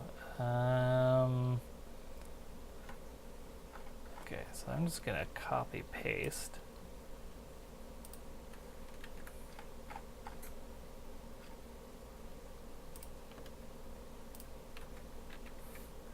Gets +1 character box each vehicle.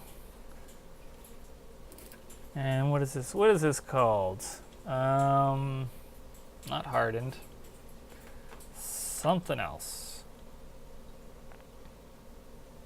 Something to do. Reliable. There we go. Even with all that character, it just keeps on trucking. That's not rust, that's character. That's what I always say about the midway rides at the CNE. Okay.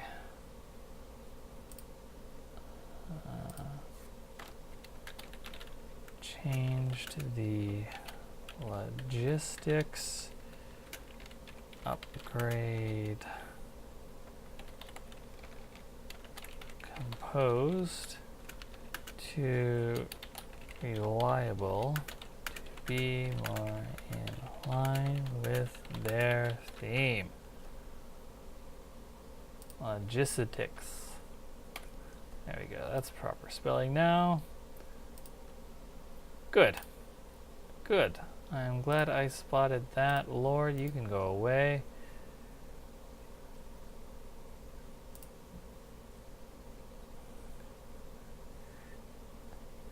Sasha says, to be honest, character would be a better name for mech damage if this weren't a tabletop role-playing game. It would certainly be more characterful. Ha ha. Okay. Replacement vehicles. There we are. Suffering its 4th character is destroyed from suffering. Vehicle is destroyed from suffering level 4 damage or receiving its 4th character. It must be replaced at cost.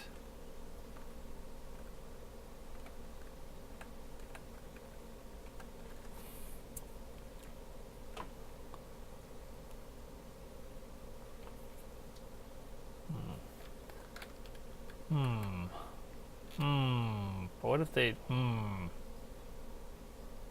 Although actually this is a pretty high material point cost, so no one would just replace their vehicle to avoid paying fuel or to avoid character. So yeah, when a pilot's vehicle is destroyed from suffering level 4 damage or receiving its 4th character, it must be replaced at cost.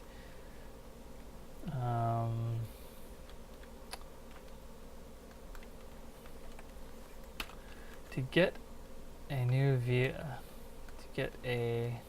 vehicle, they can spend material points equal to the new vehicle's load and material point and one material plus one material.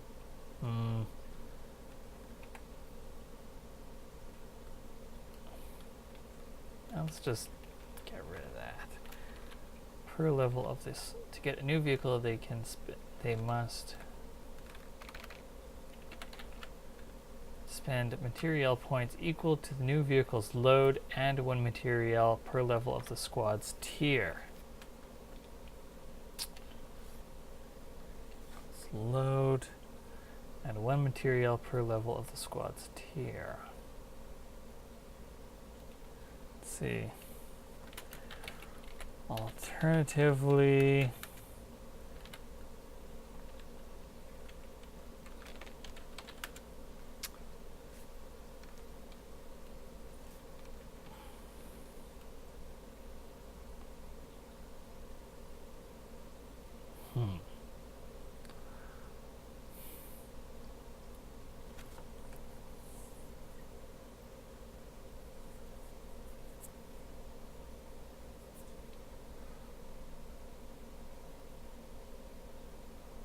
alternatively a vehicle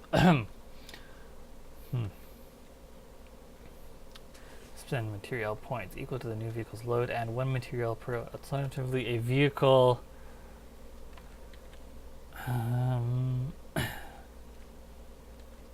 may be recovered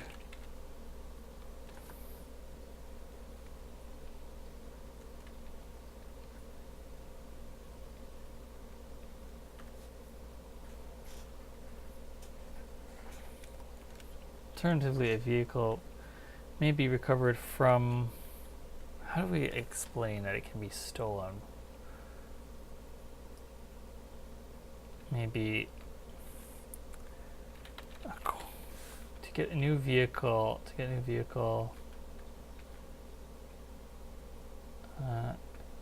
to purchase a new vehicle, they must spend material points equal to the new vehicle's load and one material per level of the squad's tier. So it potentially maxes out at 10. Alternatively, a vehicle may be acquired through less honest means with a long-term project. Should that be allowed?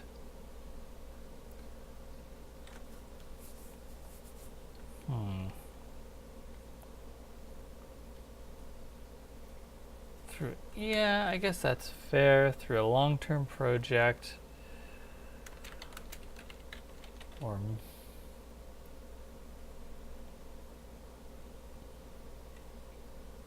mission.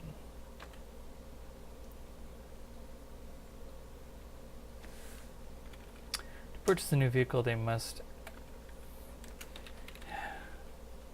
have a patron faction or contact that can sell a vehicle. To purchase a new vehicle,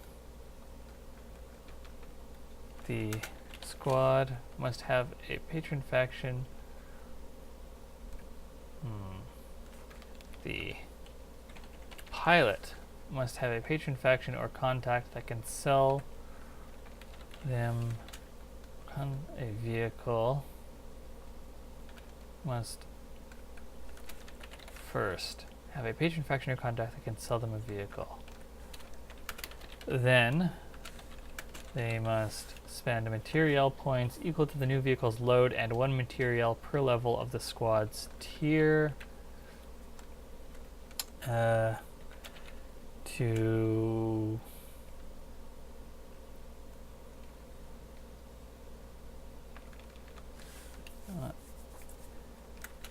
so that it is fully loaded and maintained to the squad's standards.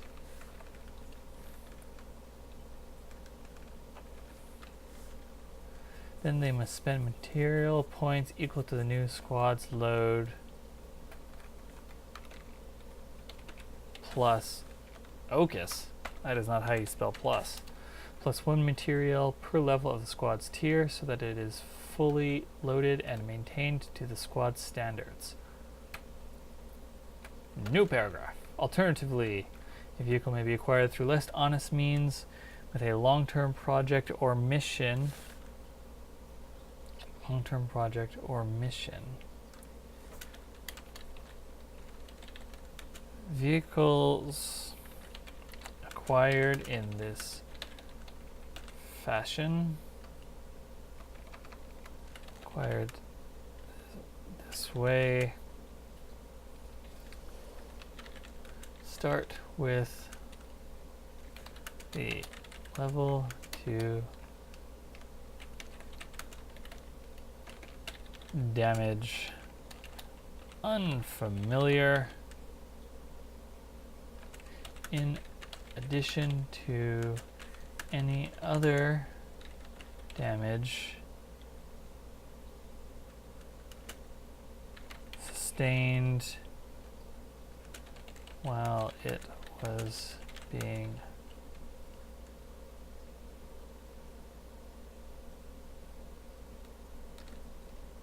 acquired. I need a synonym for acquired.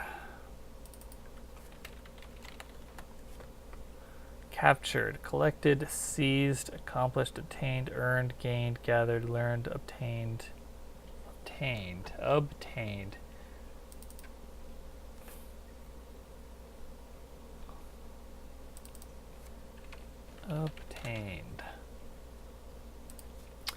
Vehicles acquired this way start with the level, did not state the damage. 2 damage unfamiliar in addition to any other damage sustained while it was being obtained.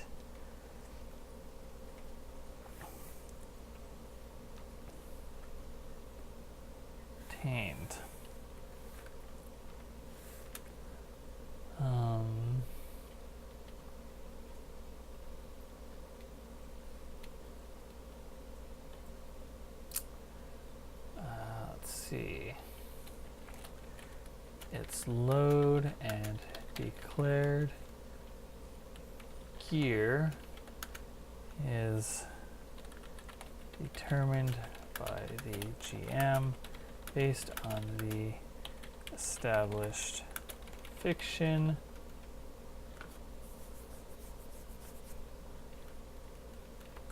and it cannot have any undeclared load.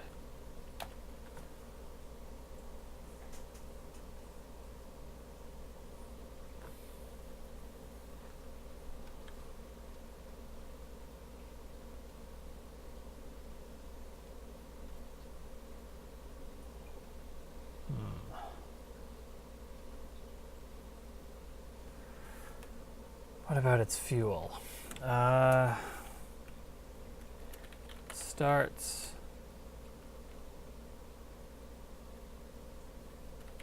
with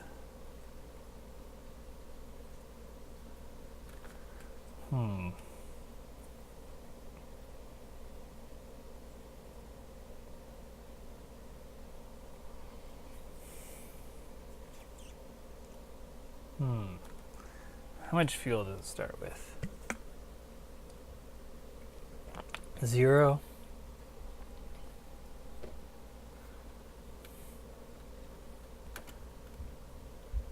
Zero fuel spent.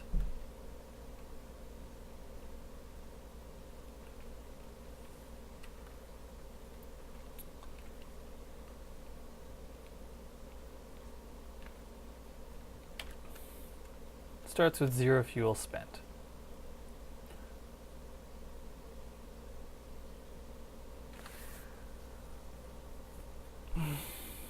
that's fair.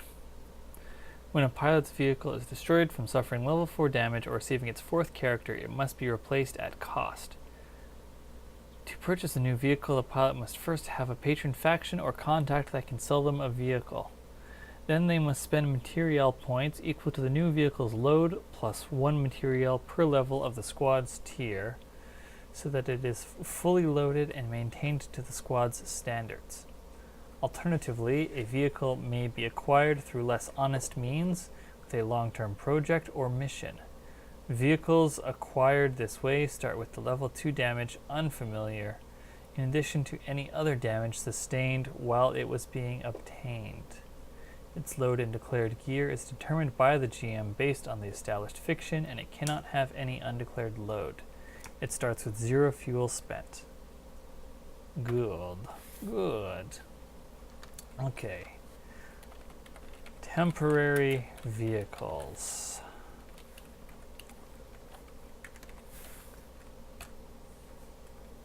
Alright. So, temporary vehicle is one that does not replace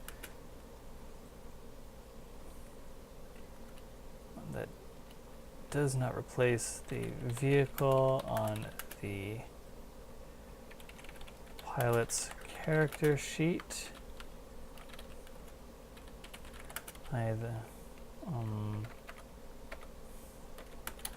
This may be because it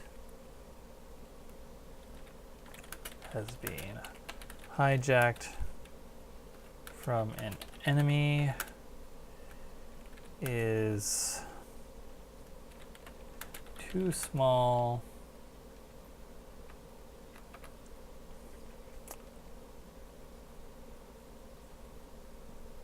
is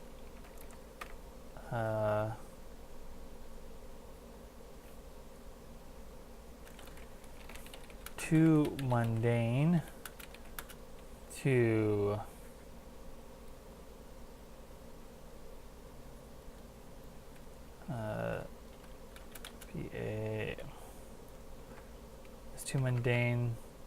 to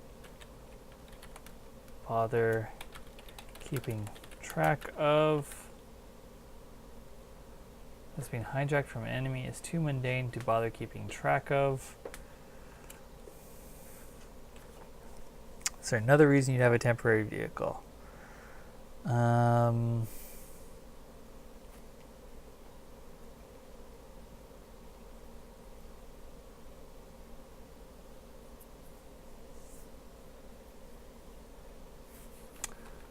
I don't think so.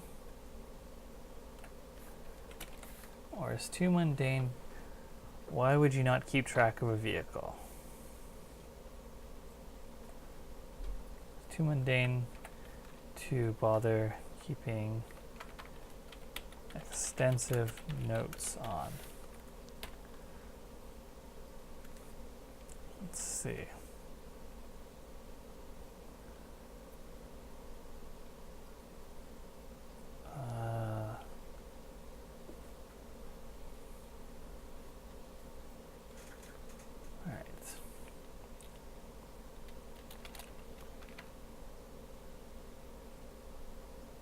Does not replace the vehicle. Okay. These vehicles, let's see.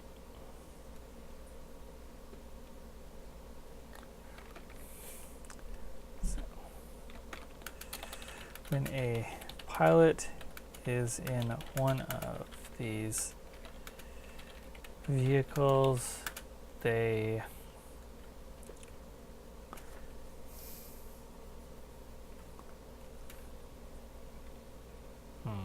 how do I want to word this?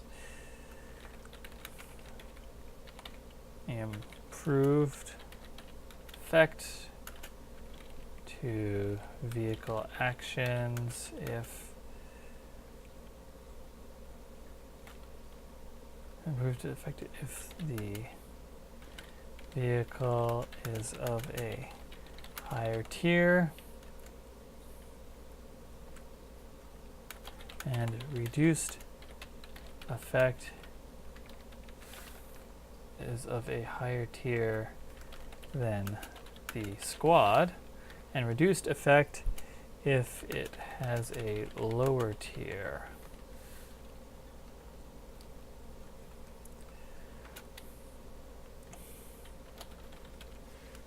These vehicles do not track fuel or damage. Instead, they have a progress clock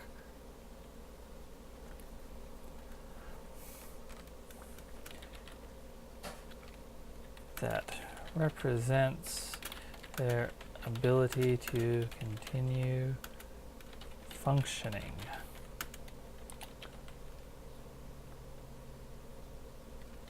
When the clock fills, your vehicle is destroyed in a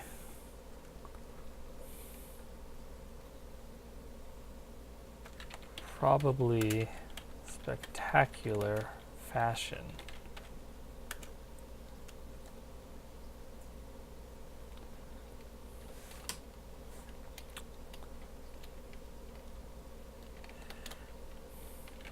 Pilots can push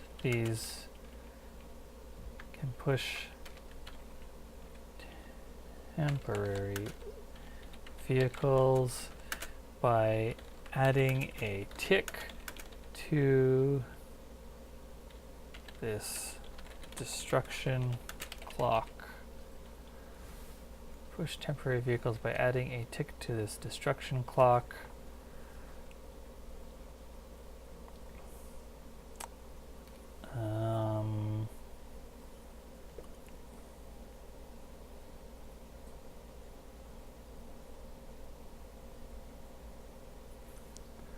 Push temporary vehicles by adding a tick to this destruction clock, and resist consequences by adding 3 ticks.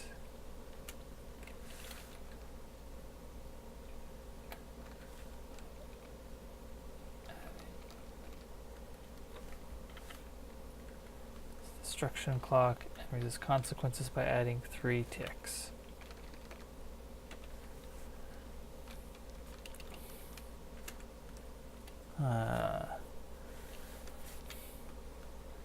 Maybe because it's when pilot is in a temporary vehicle. They have improved effect to vehicle actions if the vehicle is of a higher tier than the squad and reduces. Let's see, temporary vehicles. Temporary vehicles do not track fuel or damage. Instead, they have a progress clock that represents their ability to continue functioning. When the clock fills, the vehicle is destroyed in a probably spectacular fashion. Pilots can push temporary vehicles by adding a tick to this destruction clock and resist consequences by adding 3 ticks.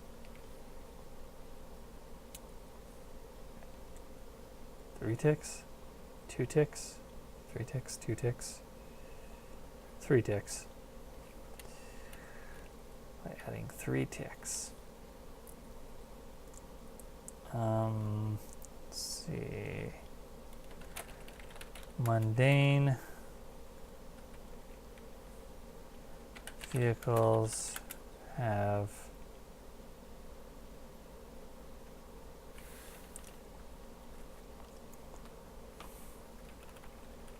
maybe because it's magic, or it's too mundane to bother keeping extensive notes on. Mundane vehicles, such as a sedan,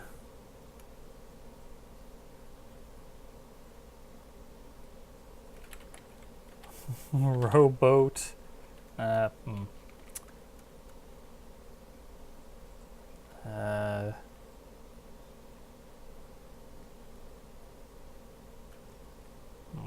some kind of boat.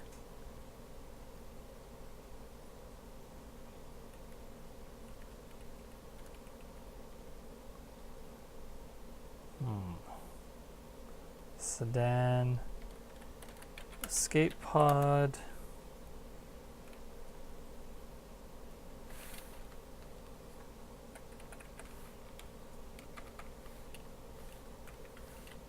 Should say sedan, escape pod. It's a good watercraft.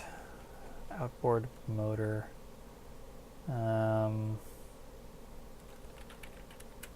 Small boat, etc. Jet ski, even better. There we go. Jet ski. Jet ski. Jet ski. Jet ski.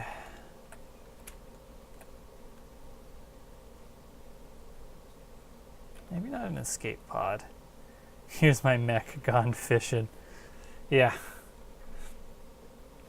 This weapon is a giant fishing hook. I guess that just makes it an angler from Twilight Mirage. And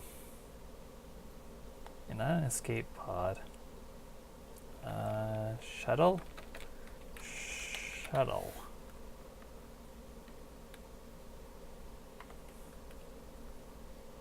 So sedan, shuttle, jet ski, etc. Have a 4-tick destruction clock.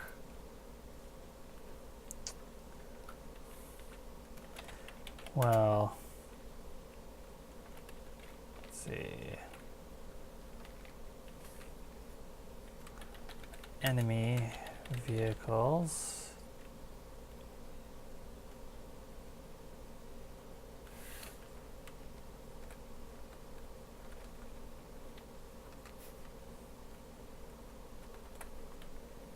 Vehicles, which has a tank,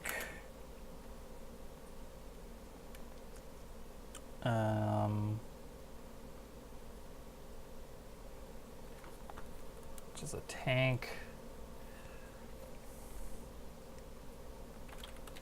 mech, or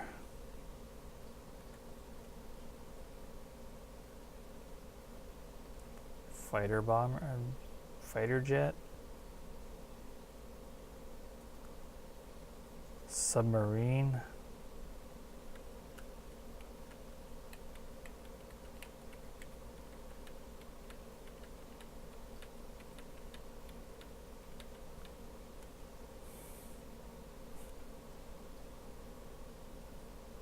tank, mech, or maybe something less militarized.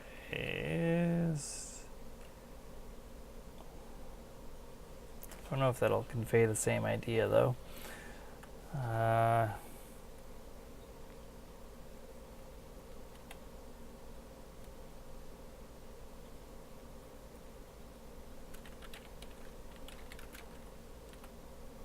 Fighter jet, etc.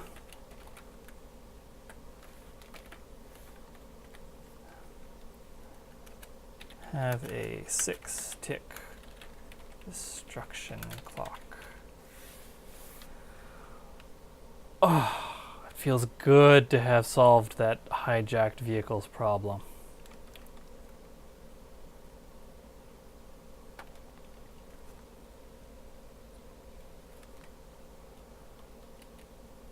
All right. Borrowed vehicles. And once I finish this, that's going to be the end of the stream. Because it's getting late. Okay, so. Borrowed vehicles.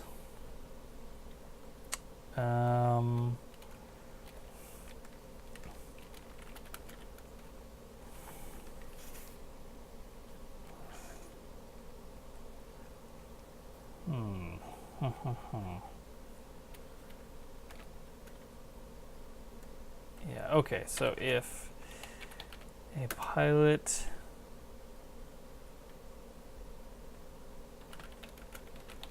gets into a squad mate's vehicle. Pilot gets into a squad mate's vehicle.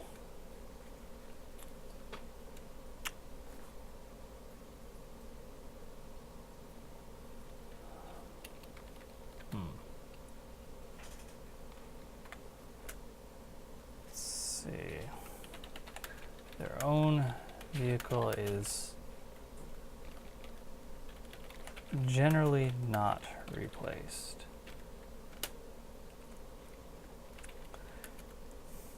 If this is indeed a hand-me-down,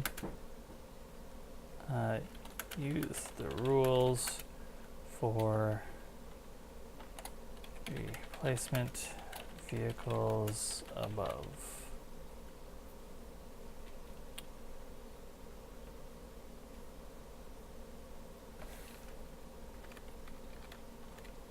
Win a pilot. This is indeed a hand-me-down. Use the rules for replacement vehicles above. Okay.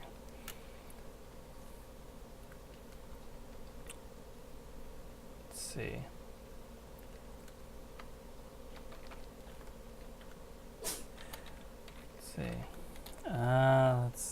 Let's see. The pilot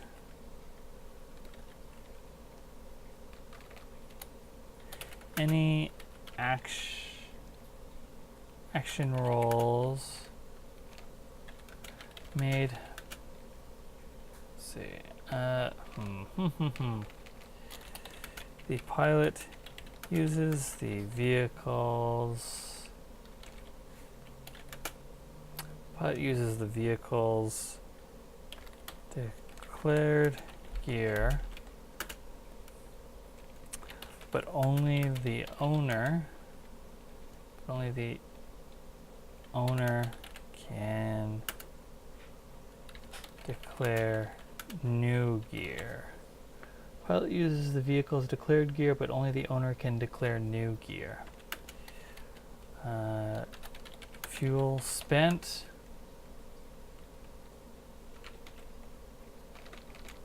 Is marked on the owner's character sheet. Fuel spent and damage taken is marked on the owner's character sheet, the same as if they were in the cockpit. Can the OG pilot mark near gear while someone else is piloting the mech? Yes, so long as they have undeclared gear slots. So obviously if the whole mech is full up, then no, unless they have the adaptability and spend their special armor to then mark to load as undeclared, and then they can declare stuff. Fuel spent and damage taken is marked on the owner's character sheet, the same as if they were in the cockpit.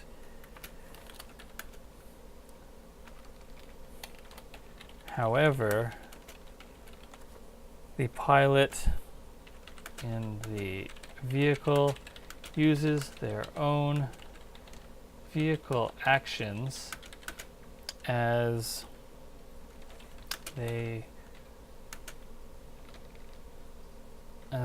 will be able to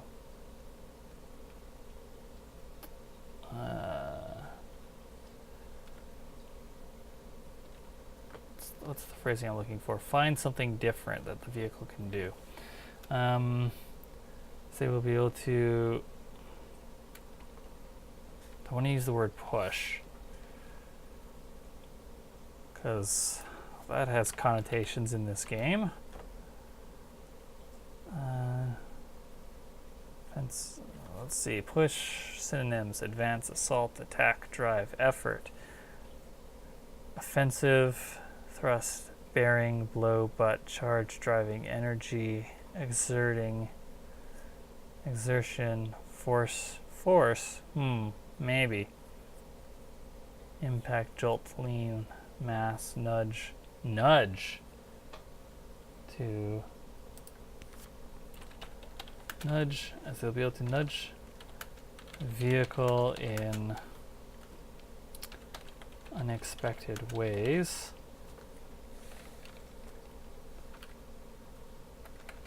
Let's get rid of that, however. Pilot in the vehicle uses their own vehicle actions, as they will be able to nudge the vehicle in unexpected ways. However, let's see.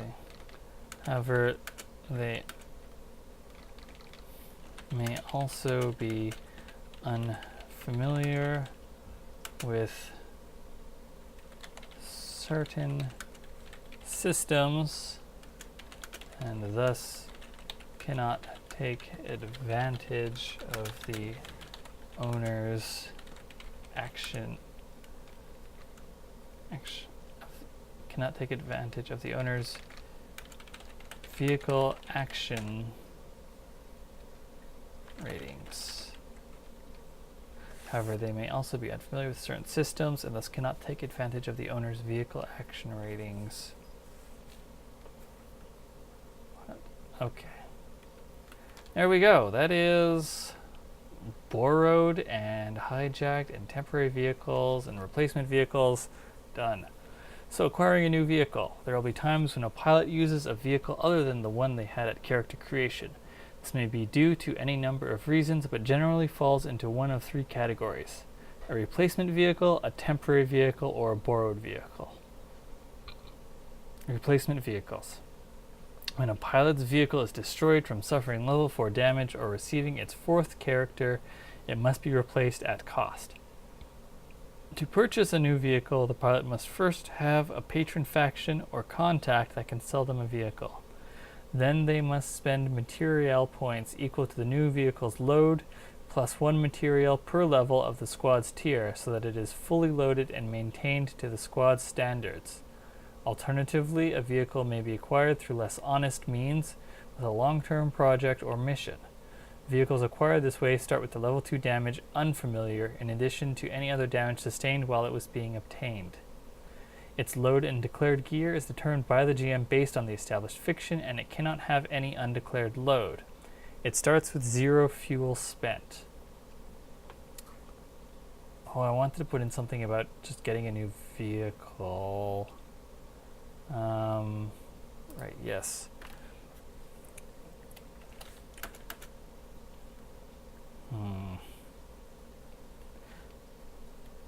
No, you know what?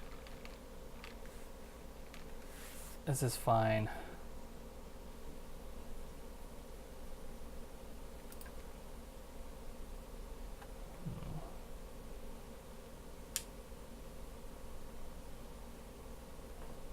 Should be a new paragraph, though. It must placed at great. Must be replaced with great cost and effort. When pilot's vehicle is destroyed from suffering level 4 damage or receiving its fourth character, it must be replaced with great cost and effort. If a vehicle is replaced prematurely,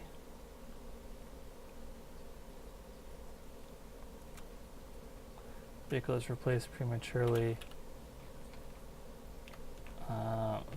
replaced before it is destroyed. The same methods for acquiring a replacement are used. Going from the Gundam Mark II to the Zeta still costs a bunch of material points. Starts with 0 fuel spent. Temporary vehicles. A temporary vehicle is one that does not replace the vehicle on the pilot's character sheet. This may be because it has been hijacked from an enemy or is too mundane to bother keeping extensive notes on. When a pilot is in a temporary vehicle, they have improved effect to vehicle actions if the vehicle they have improved effect to vehicle actions if the vehicle is of a higher tier than the squad, and reduced effect if it has a lower tier. Temporary vehicles do not track fuel or damage. Instead, they have a progress clock that represents... This should be a new paragraph. That represents their ability to continue functioning. When the clock fills, the vehicle is destroyed in a probably spectacular fashion. Pilots can push temporary vehicles by adding a tick to this destruction clock and resist consequences by adding 3 ticks. By adding consequences by adding 3 ticks, which may take the vehicle past its, which may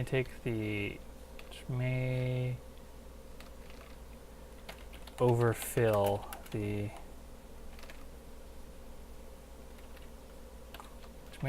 the clock. Mundane vehicles, such as a sedan,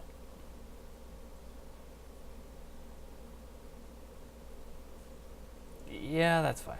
Mundane vehicles, my concern with this is that a 4-tick clock could theoretically resist 2 things and result in its destruction. But if it's pushed itself even once or sustained any damage, I have to put in that if it sustains damage. Right. Continue. Okay. Let's see.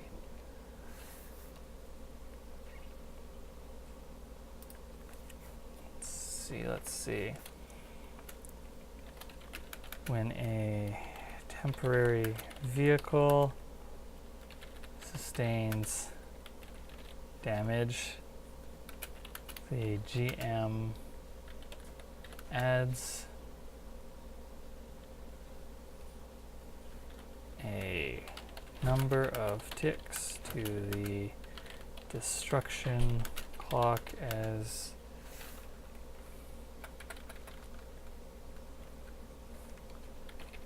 appropriate, adds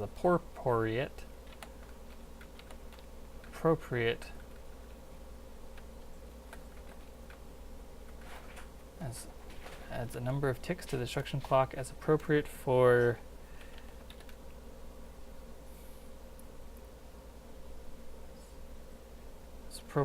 the as appropriate. Number of ticks to the destruction clock.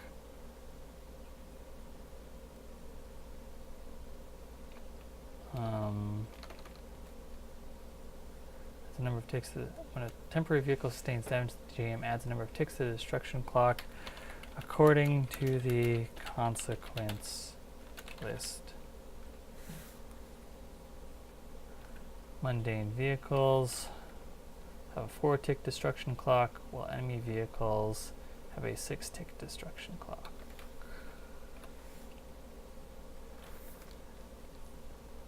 Temporary vehicle is one that does not replace the vehicle on the pilot's character sheet. This may be because it has been hijacked from an enemy or is too mundane to bother keeping extensive notes on. When a pilot is in a temporary vehicle, they have improved effect to vehicle actions if the vehicle is of a higher tier than the squad, and reduced effect if it has a lower tier. Temporary vehicles do not track fuel or damage. Instead, they have a progress clock that represents their ability to continue functioning. When the clock fills, the vehicle is destroyed in a probably spectacular fashion. Pilots can push temporary vehicles by adding a tick to this destruction clock and resist consequences by adding 3 ticks, which may overfill the clock. When a temporary vehicle sustains damage, the GM adds a number of ticks to the destruction clock according to the consequence list. Mundane vehicles, such as a sedan, shuttle, jet ski, etc., have a 4-tick destruction clock, while enemy vehicles, such as a tank, mech, fighter jet, etc., have a 6-tick destruction clock. Borrowed vehicles. When a pilot gets into a squad mate's vehicle, their own vehicle is generally not replaced. If this is indeed a hand-me-down, use the rules for replacement vehicles above. The pilot uses the vehicle's declared gear, but only the owner can declare new gear. Fuel spent and damage taken is marked on the owner's character sheet, the same as if they were in the cockpit. The pilot in the vehicle uses their own vehicle actions, as they will be able to nudge the vehicle in unexpected ways. However, they may also be unfamiliar with certain systems and thus cannot take advantage of the owner's vehicle action ratings. Boom. Nailed it. Hopefully.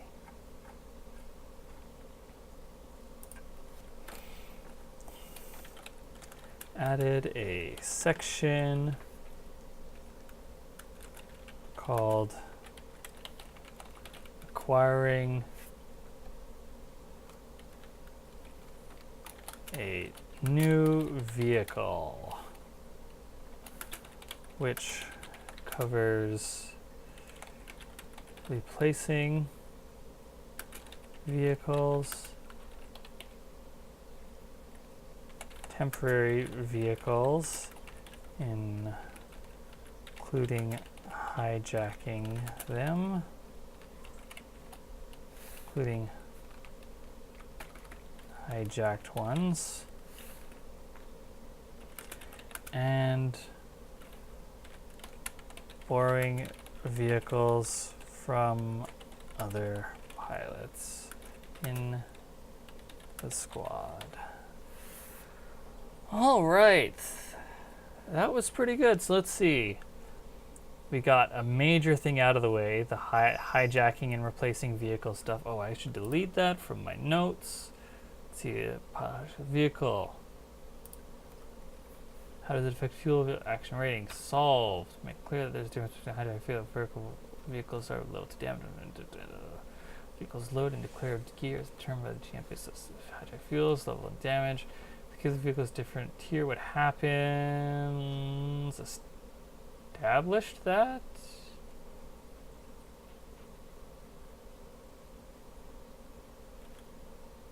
Shit, I did not establish that. This is why I go over my notes. Okay. All right. Okay.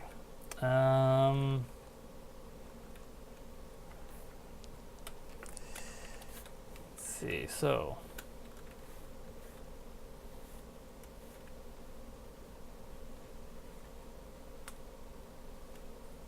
Spent. Where did that go?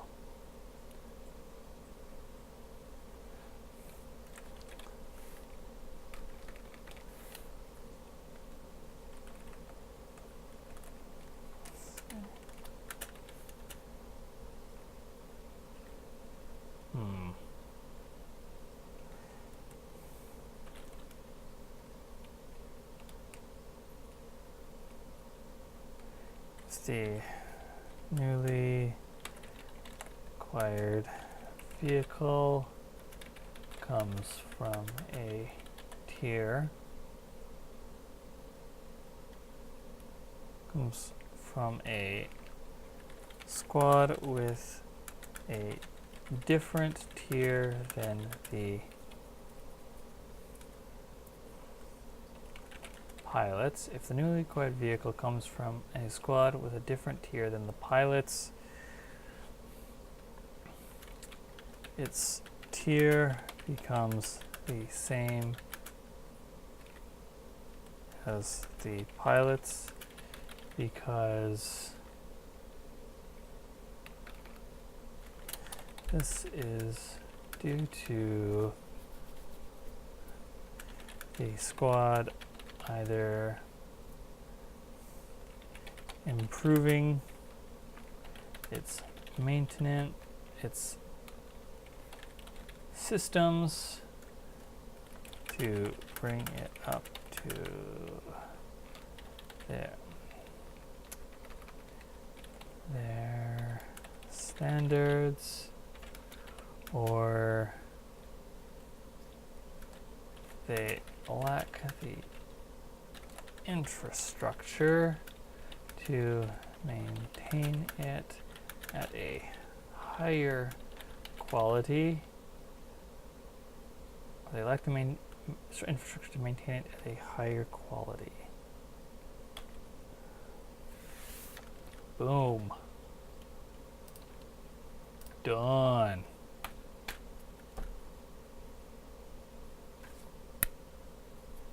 Excellent. All right. So that is good. Got rid of those notes. Okay. Change and did little more thematic stuff with a couple of the squads. Updated the put in a little bit more information for the factions. This was a very productive period, and I think that's going to do it for tonight. So thank you so much for joining me on this game design session. As always, this stream is presented by You Don't Meet in an Inn, an actual play podcast about exploring obscure tabletop role-playing games with a diverse, rotating cast.